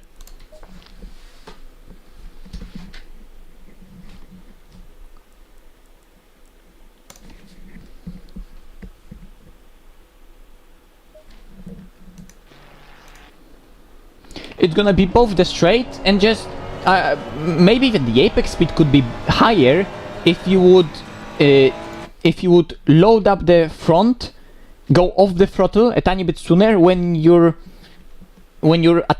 asking and initiating the rotation. If you would do that then that would be a more efficient way of getting the grip out of the tire, right? Because for example here as well, right? Not only the speed graph is gonna is what's gonna make the difference. Carrying the more speed into the corner here is gonna also be allowed by you braking deeper, because if you're braking deeper, you're having the front tires loaded up for longer, therefore they have more grip that they can give you for longer and for deeper into the corner. So if you would be braking here deeper into the corner, you would also have a car that has a higher bigger potential to rotate. While here you're basically robbing it of the front grip, because you're already over-stabilized it and you have a front and limited car. And here it's not as much of an issue, but it still looks a little bit goofy, because you can overall throughout the exit see how hesitant it is, right? There is not much commitment here. You're just kinda going for that line, right? But there's just so little commitment in it. Just is a super smooth transition, but it's not high speed. It's not a place to be smooth. This is where, because this is overly smooth. Like you're not going over any sort of limit of the tire here. You're just really going under the limit, smoothly transitioning and going for a line that you want to make sure it's smooth, but it should be smooth right here at the exit. But on the entry, you can afford to be more committed and more aggressive, and just load up that front and use that front to rotate the car. Here you should have been more aggressive. It would nicely rotate and bite into the corner, and then you would be able to be on the throttle earlier and have the momentum gain earlier. And like I said, it could be the case that cutting and making that corner even smaller radius for you at the exit could be even faster if the Ferrari settles fast enough over that grass. But then have that rotation and be off throttle earlier before you hit that grass, so you can use that additional grip as you're off the throttle when you actually are able to. Because here you're going off the throttle and loading up the front end, that gives you more grip on the front end, but in a place where you're not possibly able to use it. Okay, next.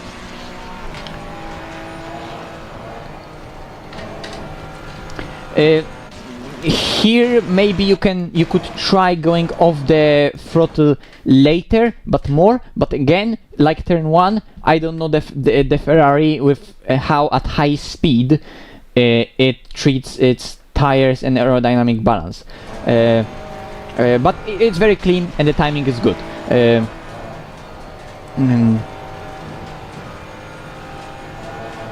But this here is definitely sort of just try, because I just don't know the Ferrari.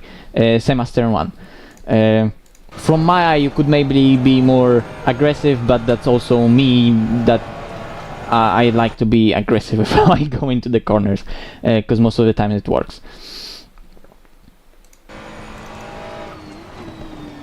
And here, this is gonna be basically again entry to the chicane problem as well, that the braking is done. The first one is not as much of an issue as the second one, but the braking is almost stopped and the deceleration is stopped too early, and then you have to kind of cruise through the middle of the corner with a constant speed. The first one wasn't much of an issue. Maybe okay, the car slides a little here, I see now, so it's actually not that bad at all. I see the car still rotated a lot, because the trail braking was nice, so it still rotated. I was expecting maybe you to tighten up the steering more, but I see that Ferrari doesn't need it, so that's fine. So that was actually really nice. But here you braked hard, but then completely stopped trail braking and started even trying to sustain the speed through here with the throttle, but now the front end doesn't have grip at all. I had a similar mistake in my lap, but this is way more pronounced when you stop the braking and stop the whole deceleration so early, and then kind of used only the front axle to rotate the car. Here you should try to move that braking deeper into the apex, and then start to try again to connect the whole deceleration, hard deceleration and hard acceleration together, because it's just slow speed. There's no real point to have like any sort of cruising through it. It's very that corner is very difficult to do that, but it's possible and you should try. So it's more like that chicane when I was telling you that you just go deep into the corner and then straight away start accelerating without that cruising mid corner, which here again was an issue, right? So it's the same problem, which is going to be the same problem in the last corner. Here Brooklands is fine. Brooklands is really nice, nice transition. And here you initially committed a lot, but then look that I think maybe you didn't open up this corner enough, so then you committed a lot into the corner, but then you put it on a line almost too tight, and then you had to settle down and straighten out again, and only then commit again into the corner, right? So you kind of went and changed the balance of the corner throughout it on the entry too much. So initially you committed a lot and initiated a lot of rotation, but then you were not able to sustain that rotation. Then you almost stabilized it too much, and then you initiated it again. And not big issue here, but something to have in mind. It could be also that Ferrari is maybe sensitive there and it's not able to rotate that much. It could be as well. So this is very much a detail, but overall it's nice.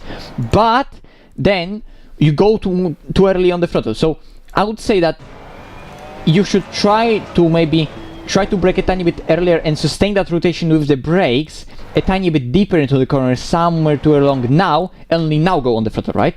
Well, you initiated that rotation with the brakes very early, but then you killed it off, and then you just went into that cruising at this constant radius, constant speed thing, which completely also, well, you are at the same time creating a problem, that you're waiting for a solution for. So you're creating understeer and you're waiting for the end of the corner for that understeer to happen, while you're literally actively creating understeer because you're cruising mid-corner with a stable car, mid throttle, with a front unloaded and only front tires working for the rotation, because the car's front tire is limited and the rear is completely settled, right?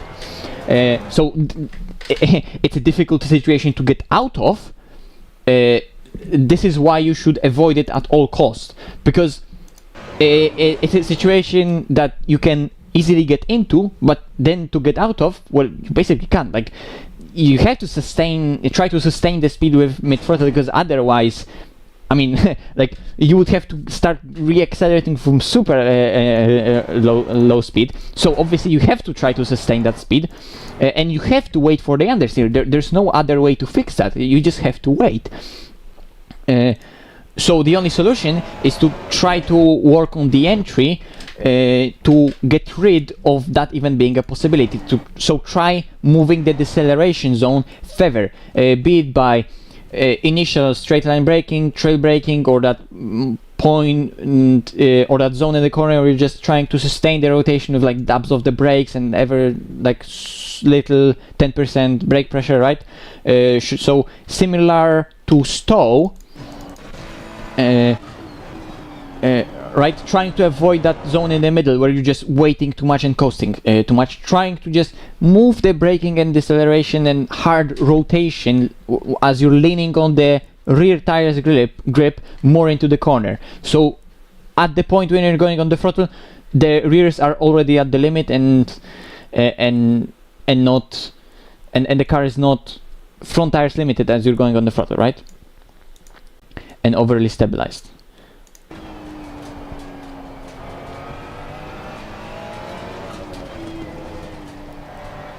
Because here the car is settled and you just have to wait and wait and wait. And the thing is with the Ferrari is so easy at hiding that particular problem because it doesn't suffer that much from that issue, or maybe the time loss from doing that will be little, and trying to fix it and drive around it will feel extremely difficult, because you have to be so precise with the brakes,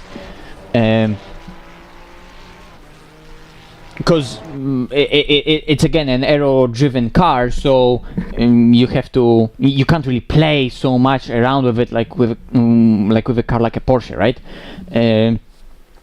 You have to be a bit more smoother, but that doesn't change the fact that you have to avoid those scenarios where you're just completely settling down the car in the middle of the corner at exactly the point when you want to have peak rotation, but you just have a car that's front tires limited and the rears are completely settled and the car is not rotating.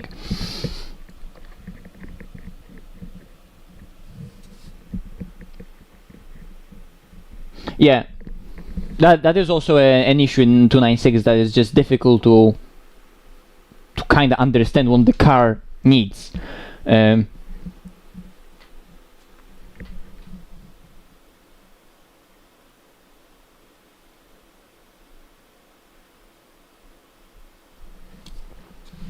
I mean, you know, it's also, for anyone watching, it's also important to understand that this is a lap from already an experienced driver, and it's only 1 second of the pace.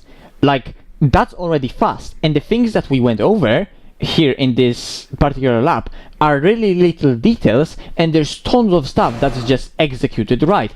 All the track placement, his patience with the throttle is good, the track usage is great, the positioning from corner to corner in all the places where the transitions are important is great.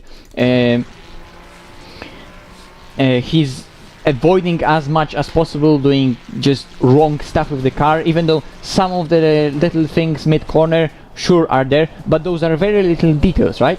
So we can, because they are details, they're also difficult to explain, because you need to really get into nitty-gritty things about that, right? And it's also car dependent, But those are really small details we're talking about here. But at the same time, they're really interesting.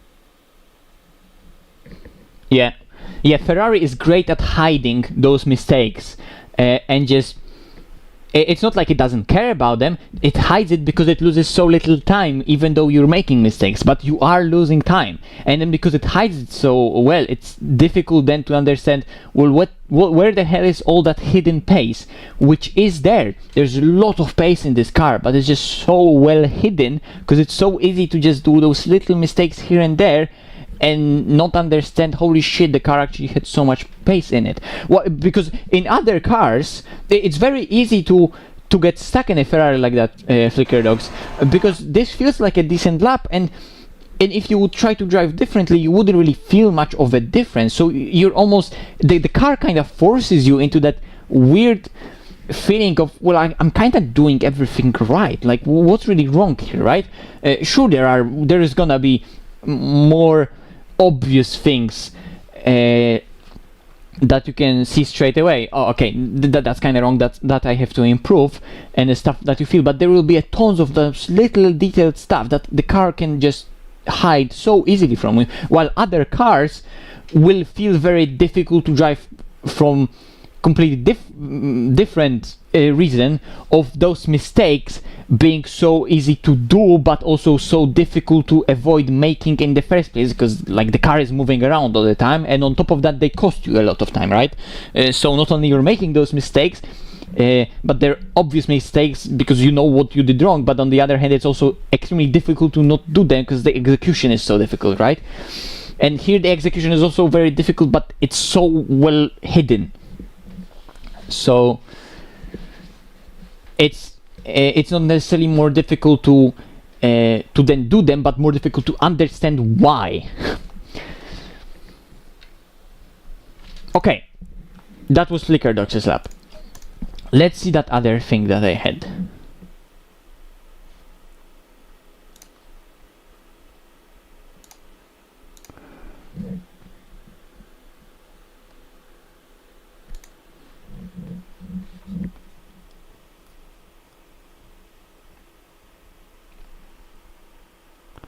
Oh wait, I don't have the permissions to that replay from Thomas, but I have the replay from someone else. From Mr. Pablo.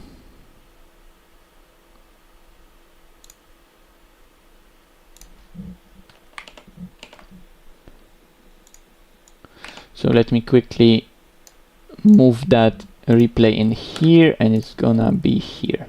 Lap 9, he says. Lap 9. Let's take a look.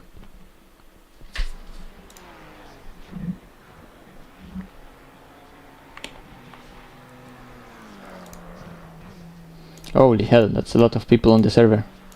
What server is that? 27 people. Is that a race or no? You're just hot lapping, right?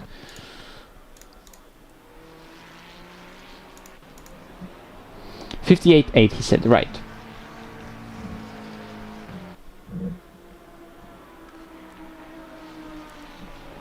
Okay, let's take a look. So we're gonna be looking at a 58.8, I think, right? Right. Oh, okay, fair enough, that makes sense.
Speed.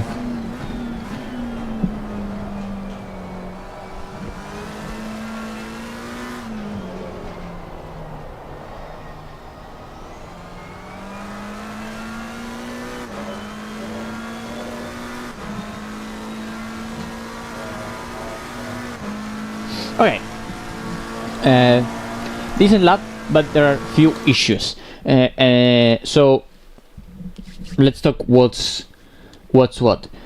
So here we're gonna have, obviously we could talk so much about every single details of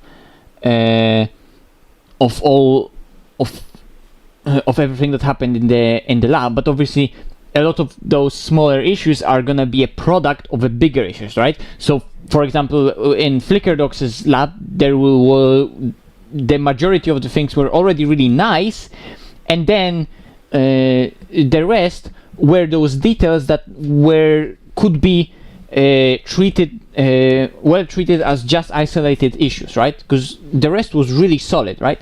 While here we need to focus more just on some bigger fundamental stuff that here and there is just being done wrong, and usually is just repeating as a pattern constantly, corner by corner, and then so much other stuff in the corner is just going to be a product of those basic stuff, right? To a certain extent it was also the case with FlickerDocs's lab. I mean, it always really is the case, because in driving everything is really connected, right? But here more so than in FlickerDocs's lab, where those issues could be isolated a lot more, while here the whole thing is a lot of issues could be caused by a bigger, more fundamental issue underneath, on which the rest is based on, right? And I think throughout majority of the lab and majority of things we're gonna see here, the problem is gonna be that throttle, brake and steering, they're not working together, and there are too many times when they're almost actively working against each other. So moments where, for example, the car already is accelerating, but the driver is still asking for rotation with the steering, or there will be moments where especially those mid-corner, and for example moments when the car has a lot of grip on the entry, but the driver is completely not using it, and the timing of when steering does what and when pedals do what is gonna be off, to the point that it's gonna completely screw the balance of the car in somewhat unpredictable way, usually causing understeer on the exit, and driver having to wait a lot to fix the issues, or understeer to disappear, and just wait for the car to rotate.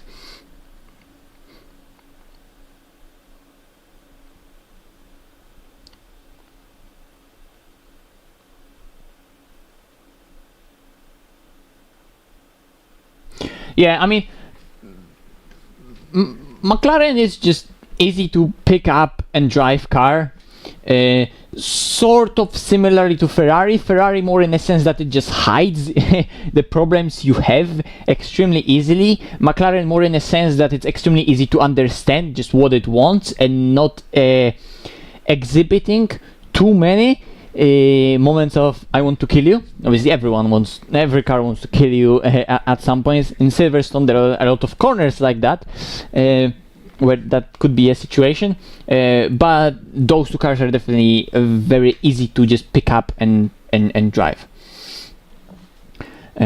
Okay, so look what I'm trying to to get at here.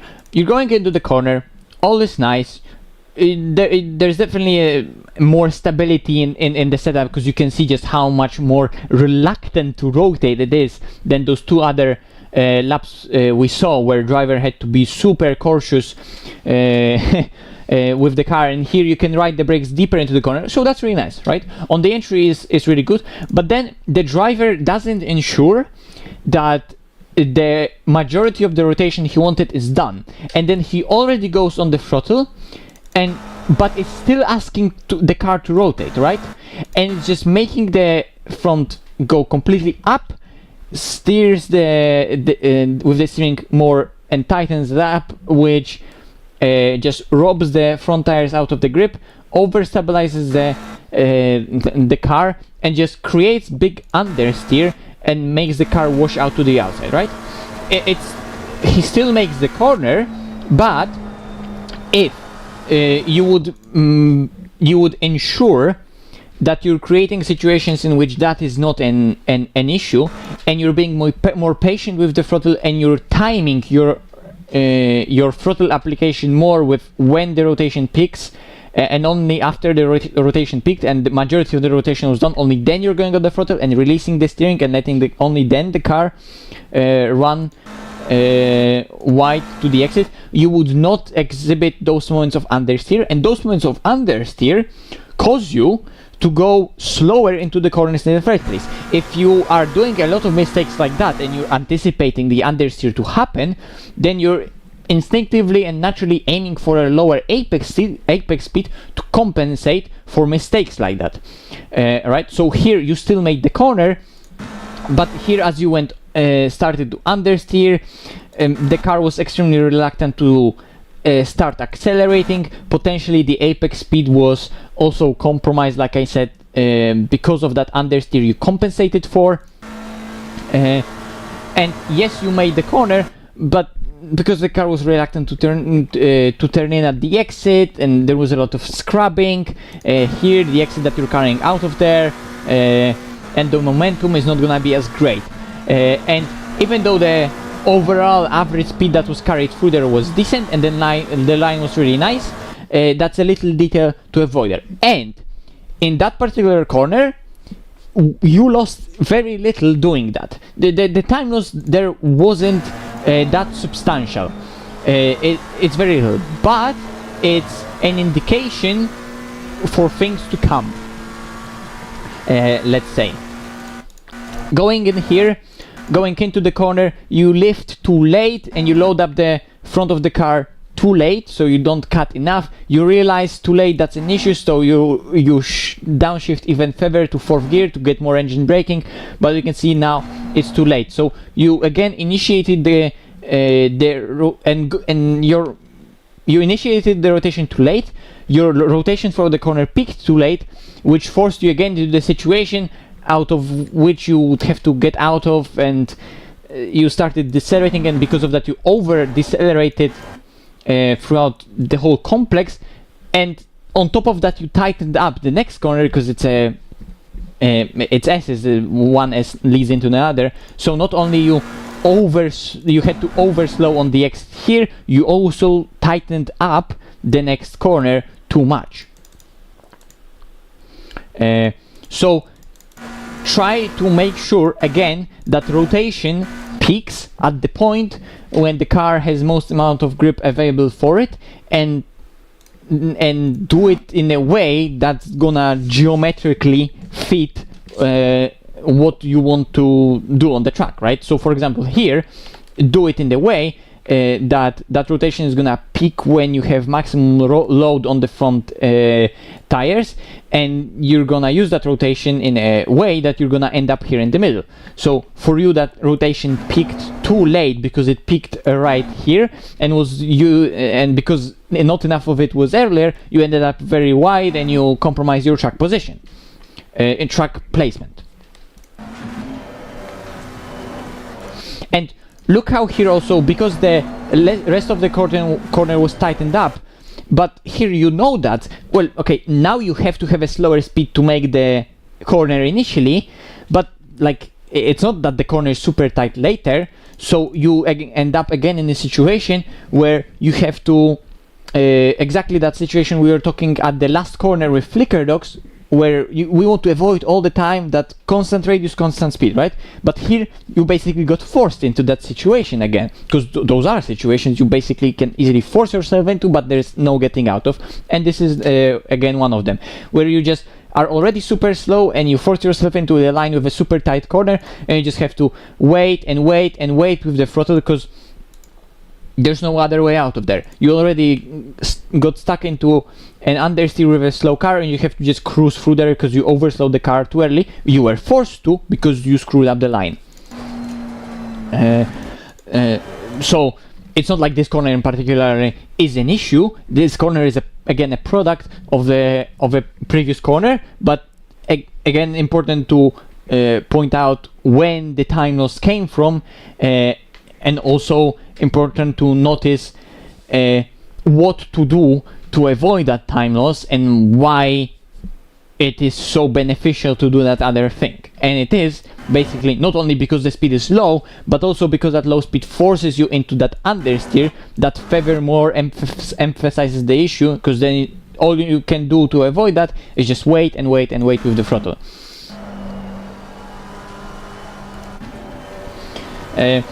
Here, because I mean the whole complex is already screwed up, because the thing with S's like that is that it's very difficult to get the timing right, but if you get it horribly wrong, and especially if you're inconsistent, even more it's difficult to get the hang of what that timing is gonna be.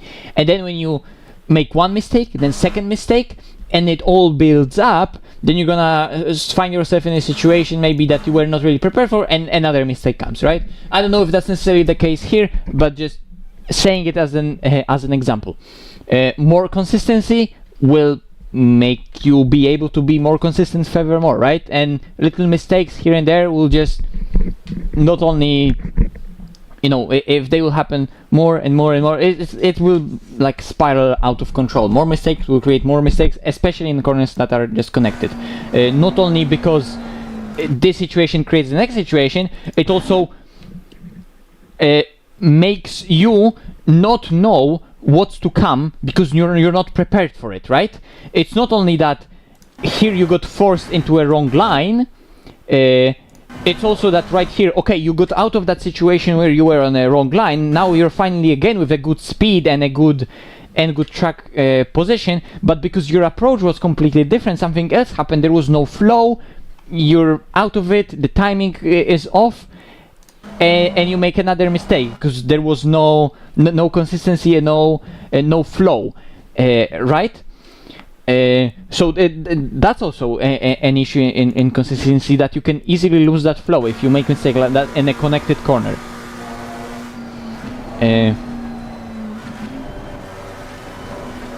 And here you miss the corner, but then again you already want to start accelerating, so you're already accelerating but you still want rotation, so you're accelerating but you want rotation. That's not gonna go in hand, because as you want to accelerate, the car cannot turn anymore, but you don't really want to slow down anymore, so you're just keeping constant speed. And again we are stuck in that situation where there's constant radius, constant speed. Big no because it's just a very non-efficient way to use the grip, and you have to wait and wait and wait, and you're just forced into that understeer where you cannot do anything about it, just wait. So obviously just turn earlier and be more patient. If you see that you're missing that corner there, right? Like at this point it's all still kind of fine, but here I don't know if that maybe tap of the throttle initially was just to stabilize it, but then don't follow through with it if you're feeling that it's not gonna stick. Just wait, and if you would wait ever so slightly more, then the car would dig into the corner, and then you would be able to go on the throttle so much earlier, because then you got stuck into the understeer that just again spiraled out of control, where you have to wait and wait and wait and wait, and you're just cruising with that constant speed, creating more of that understeer that you're waiting for to end.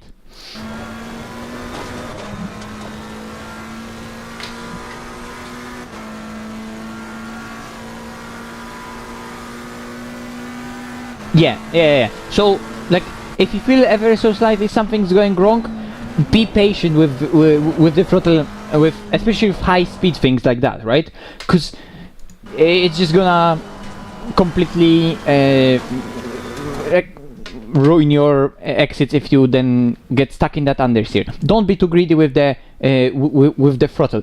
You can be greedy and maybe think about it more in a way that you want to use more track, but then with the way you rotate the car, remember that always your rotation and steering has to peak when the car is the slowest, and then you start accelerating while the car cannot rotate anymore. Right? The throttle and steering need to work together. As there's more speed, there's more steering, and as you start accelerating, the steering needs to go back to the center slowly.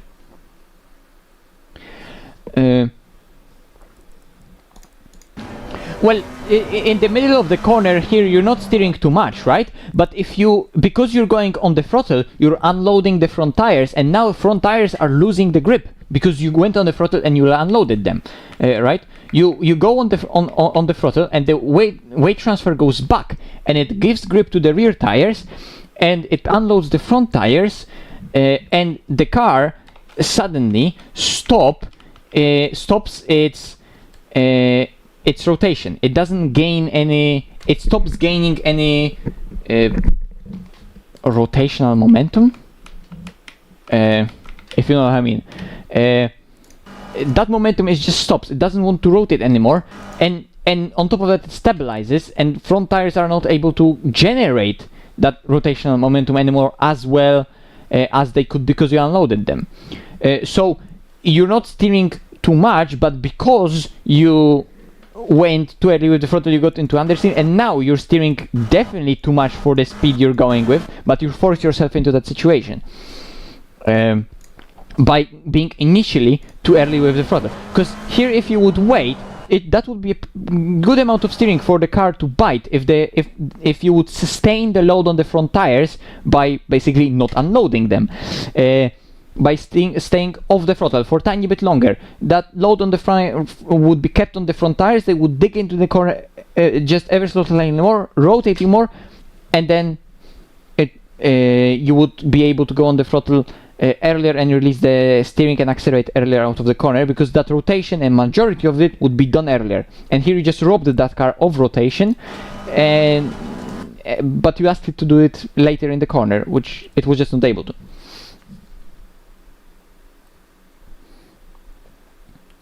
Yeah, and also McLaren is a kind of car that you just wants to understeer. There's a lot of weight on the front.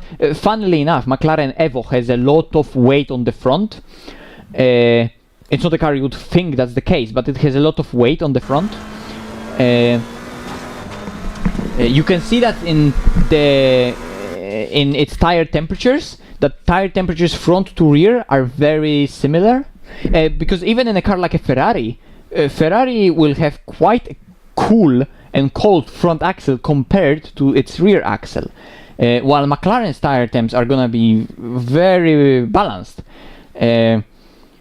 But that's because comparatively to other cars, it will have a lot of weight at the front, and well, that weight needs to be rotated, and it will give you a lot of inertia basically on the front that you have to wait for.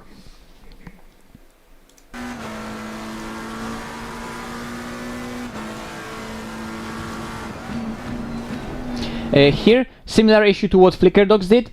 You're trying to go for quite nice trail braking going into the corner, right? But you just forced yourself into too tight of the line, and now when you stopped braking, you were on a very tight corner, tight line, and you tried to accelerate straight away. Rightly so. I mean that's what you aim for. You stop decelerating, you start accelerating, but you did that over a line that doesn't allow you to. So you had to have that moment of hesitation, that like, oh shit, I think I'm too early with the throttle, and then you have a moment of hesitation and again understeer, which, like I said, naturally happens in the car. But if you force the car kind of into, there's gonna be even more of it. And that one of hesitation completely kills off your momentum gain at the exit. So open up that corner ever so slightly more to be able to continue that rotation a tiny bit deeper, and because that rotation would be used deeper into the corner from more of an open line, your car would be somewhere around here, pointed more less towards left, maybe it would be even more on the outside, and you would only hack the inside here and clip the apex with the car pointing more right, and then you would be able to already go on the throttle at the same spot just by altering the entry.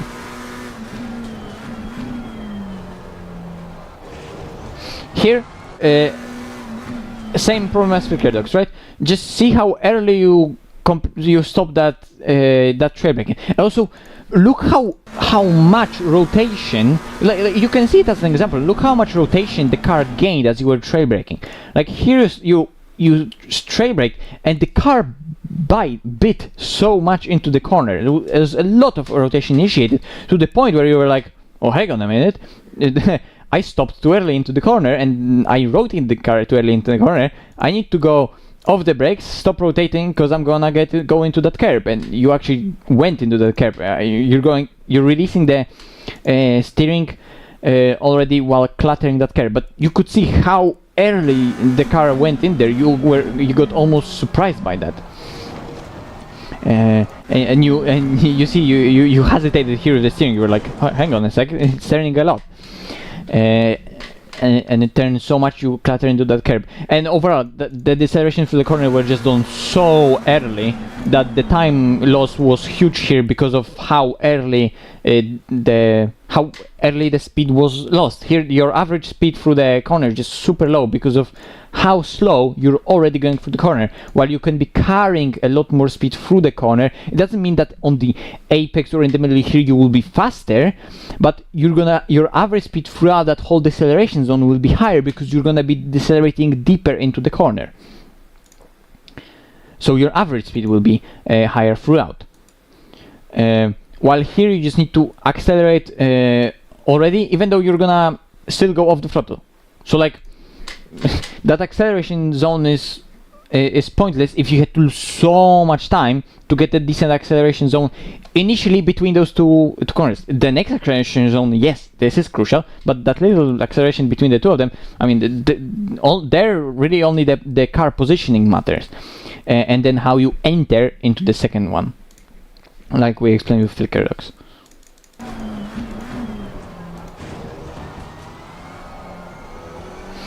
And here also maybe little too much hesitation with the throttle because you didn't go in fully off the throttle, right, again, and because of that you're staying on the throttle still while turning. You have that understeer, but you're already going on the throttle. Maybe you were a tiny bit too scared that the car could potentially snap on you if you are too aggressive, but then be less aggressive with the steering but more aggressive with the pedals, because you're again forcing too much that situation where your pedals and steering are doing two opposite things and not working together. They're working against each other. You get initially understeer, then you have to wait for it, then let me go that instruction. You initially get here understeer, you have to wait for it, then you wait for it, the front finally bites. Look, you're going off the you're releasing the steering, you're going finally on throttle, the car bites and it snaps with the oversteer, and now because you were so hesitant initially you ended up on a line that's completely wide, and again here you have to tighten up the corner so much. There's a lot of tire scrap here as you're going off the curb.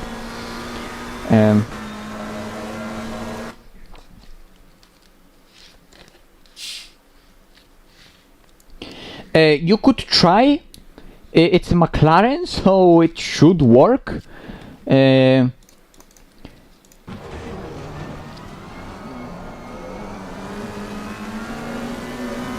I think it should work, but it also depends on the speed, right? With here how hesitant you were. Look, like here with flicker docks, we were already accelerating quite hard out of that corner. Only right now you're accelerating hard, right? While we're already having that hard acceleration zone hard momentum gain a lot earlier. And that acceleration just from low speed builds up the speed so fast, so early, and that the time gains here could be huge. And for you, that hesitation right here just completely killed it.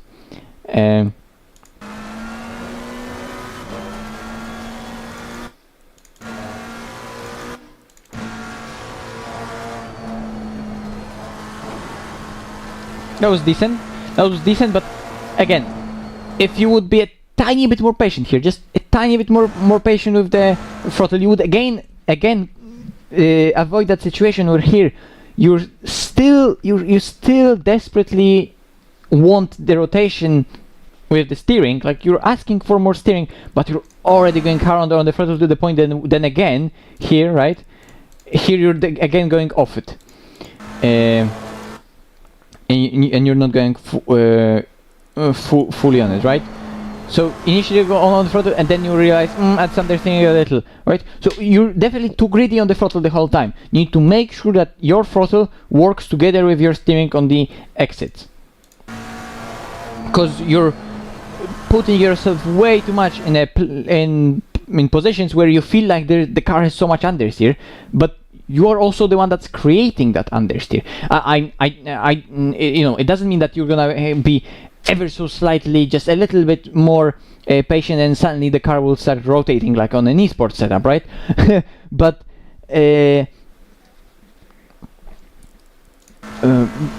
you need to be more patient because you're just not efficiently using the grip of the car.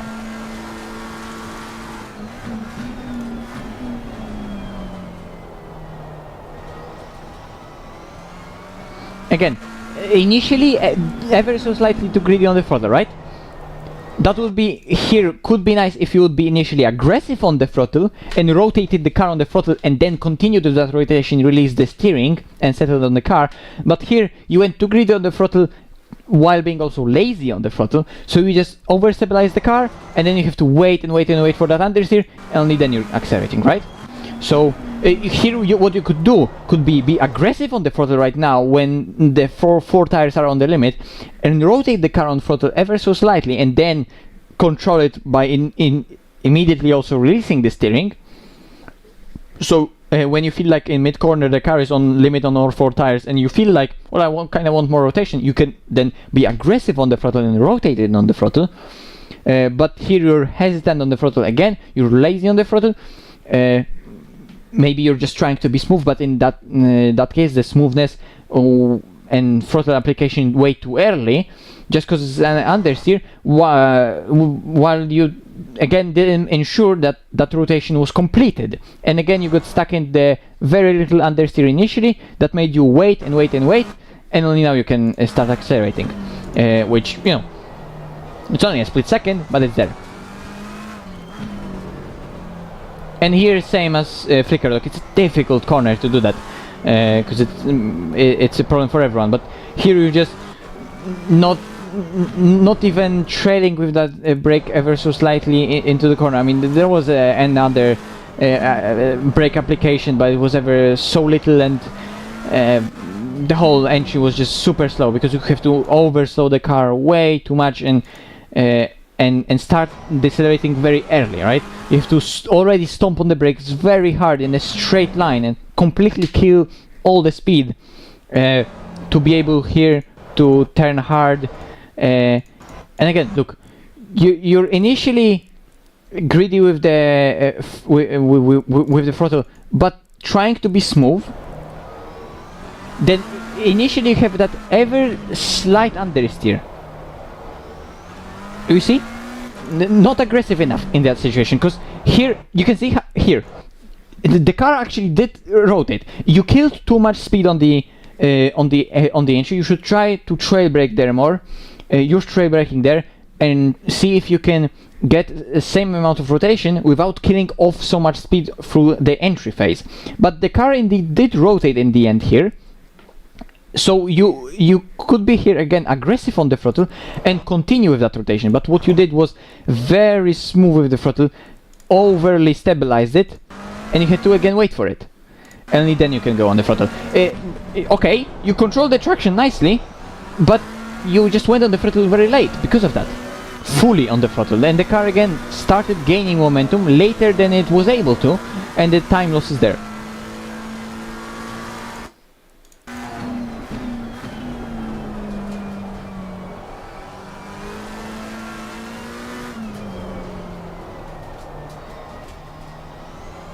Okay. The entry here was quite nice, right? So, for example, what I wanted flicker dogs to do more, right? So here the speed through here maybe could have been carried more of it.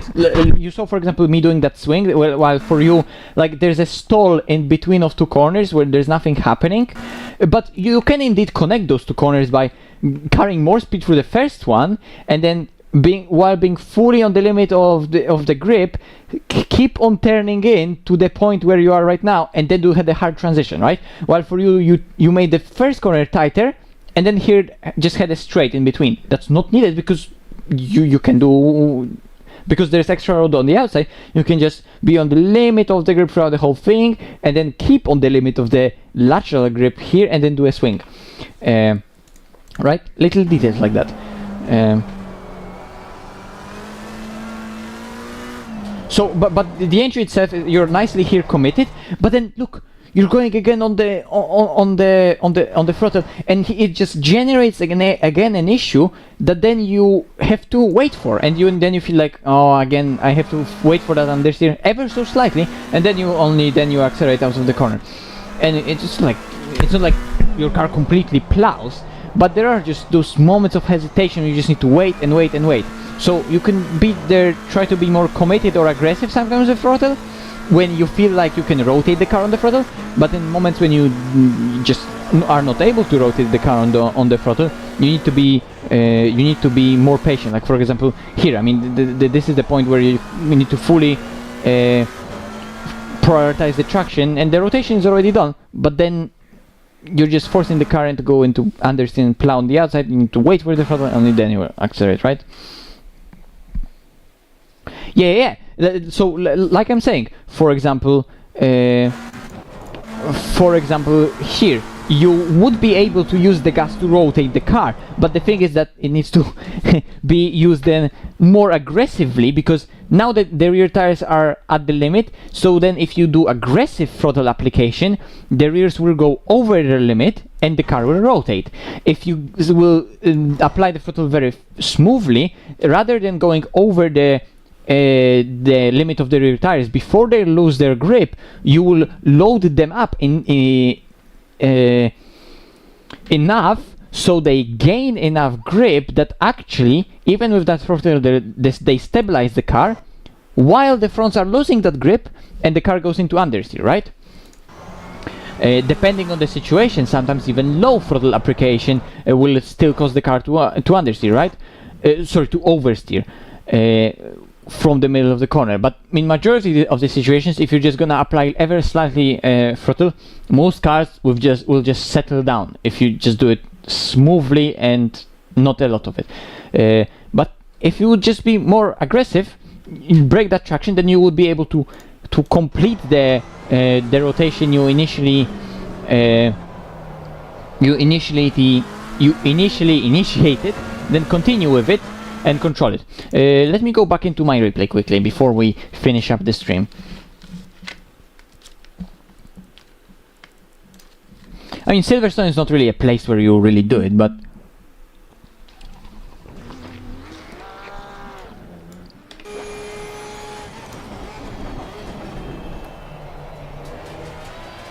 look, you see, there is no real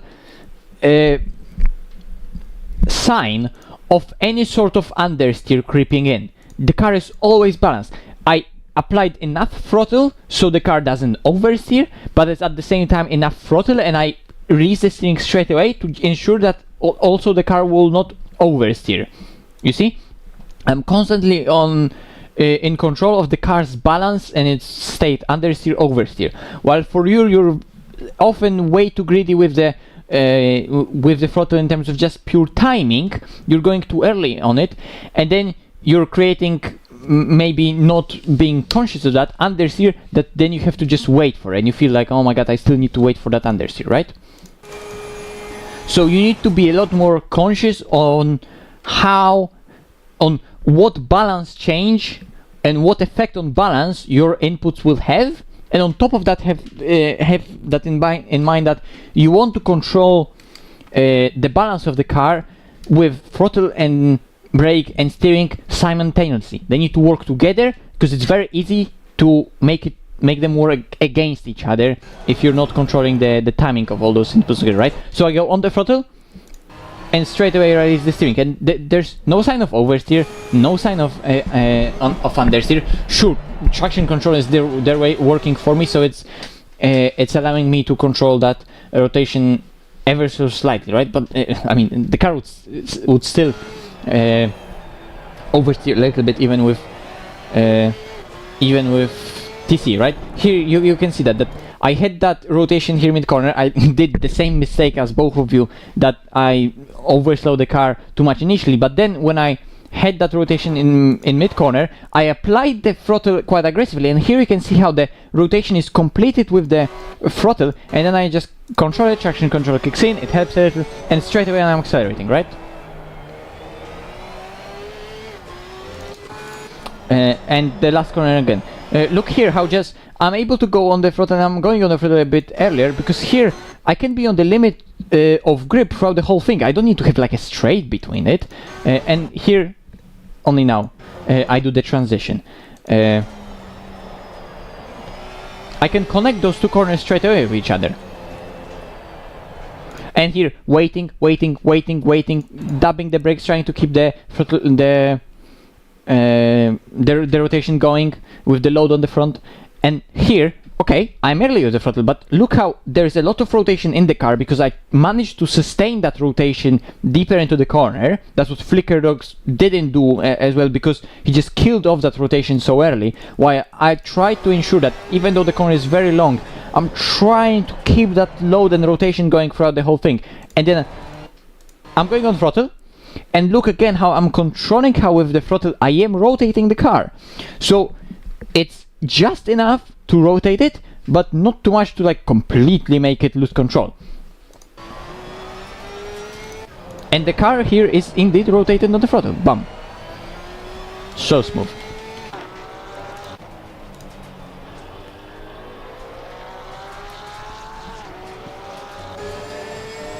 No, definitely not.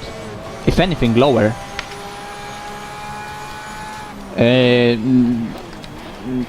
The traction control right now is extremely goofy in ACC, because higher traction control settings would initially kick in so much that they would not allow you to get into a slip angle at all at low speed, into a high slip angle, and then as you go faster and faster, the TC would just let off, and you would get a little snap, and that would kill off that acceleration completely, and that you still need to catch. If I could, for example, okay, so here, for example, here as I'm accelerating, this is where TC is kicking in, right?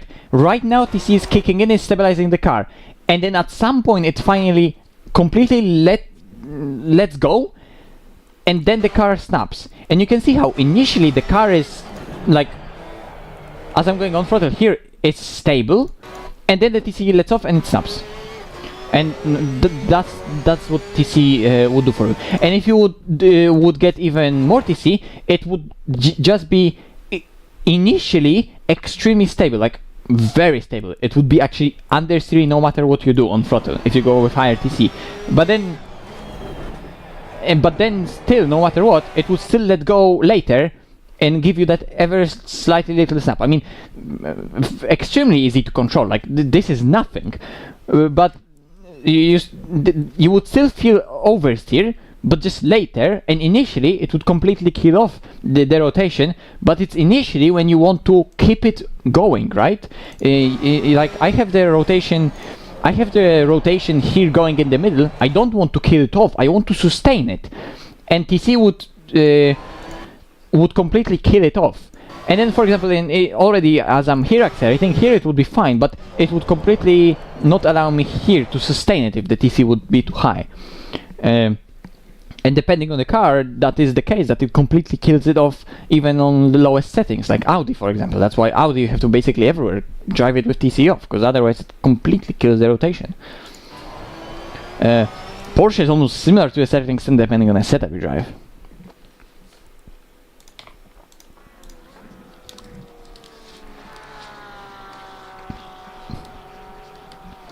But yeah, that's basically that, boys.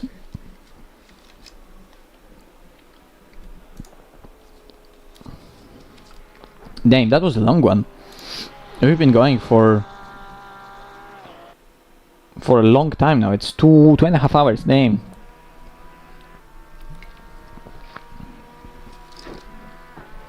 But really a lot of stuff we were able to go through there.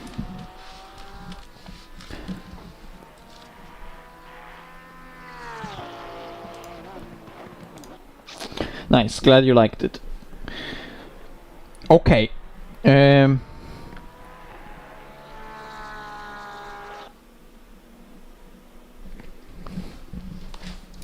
So yeah, I guess I'm just gonna wrap up the stream now. Thank you everyone for watching. I hope you found it really nice and informative. I don't remember if there are any bigger races on the weekend next week. I think no. I think the weekend next time around is also quite easy. So I'll probably maybe I'll try to do like a video type finally track guide. Obviously, new LFM season is starting. New tracks. We'll see what's gonna be the track for the next week. Maybe I'll make a track guide video. Maybe we could make a stream like that as well. Even though they are quite lengthy, but always really cool to do that.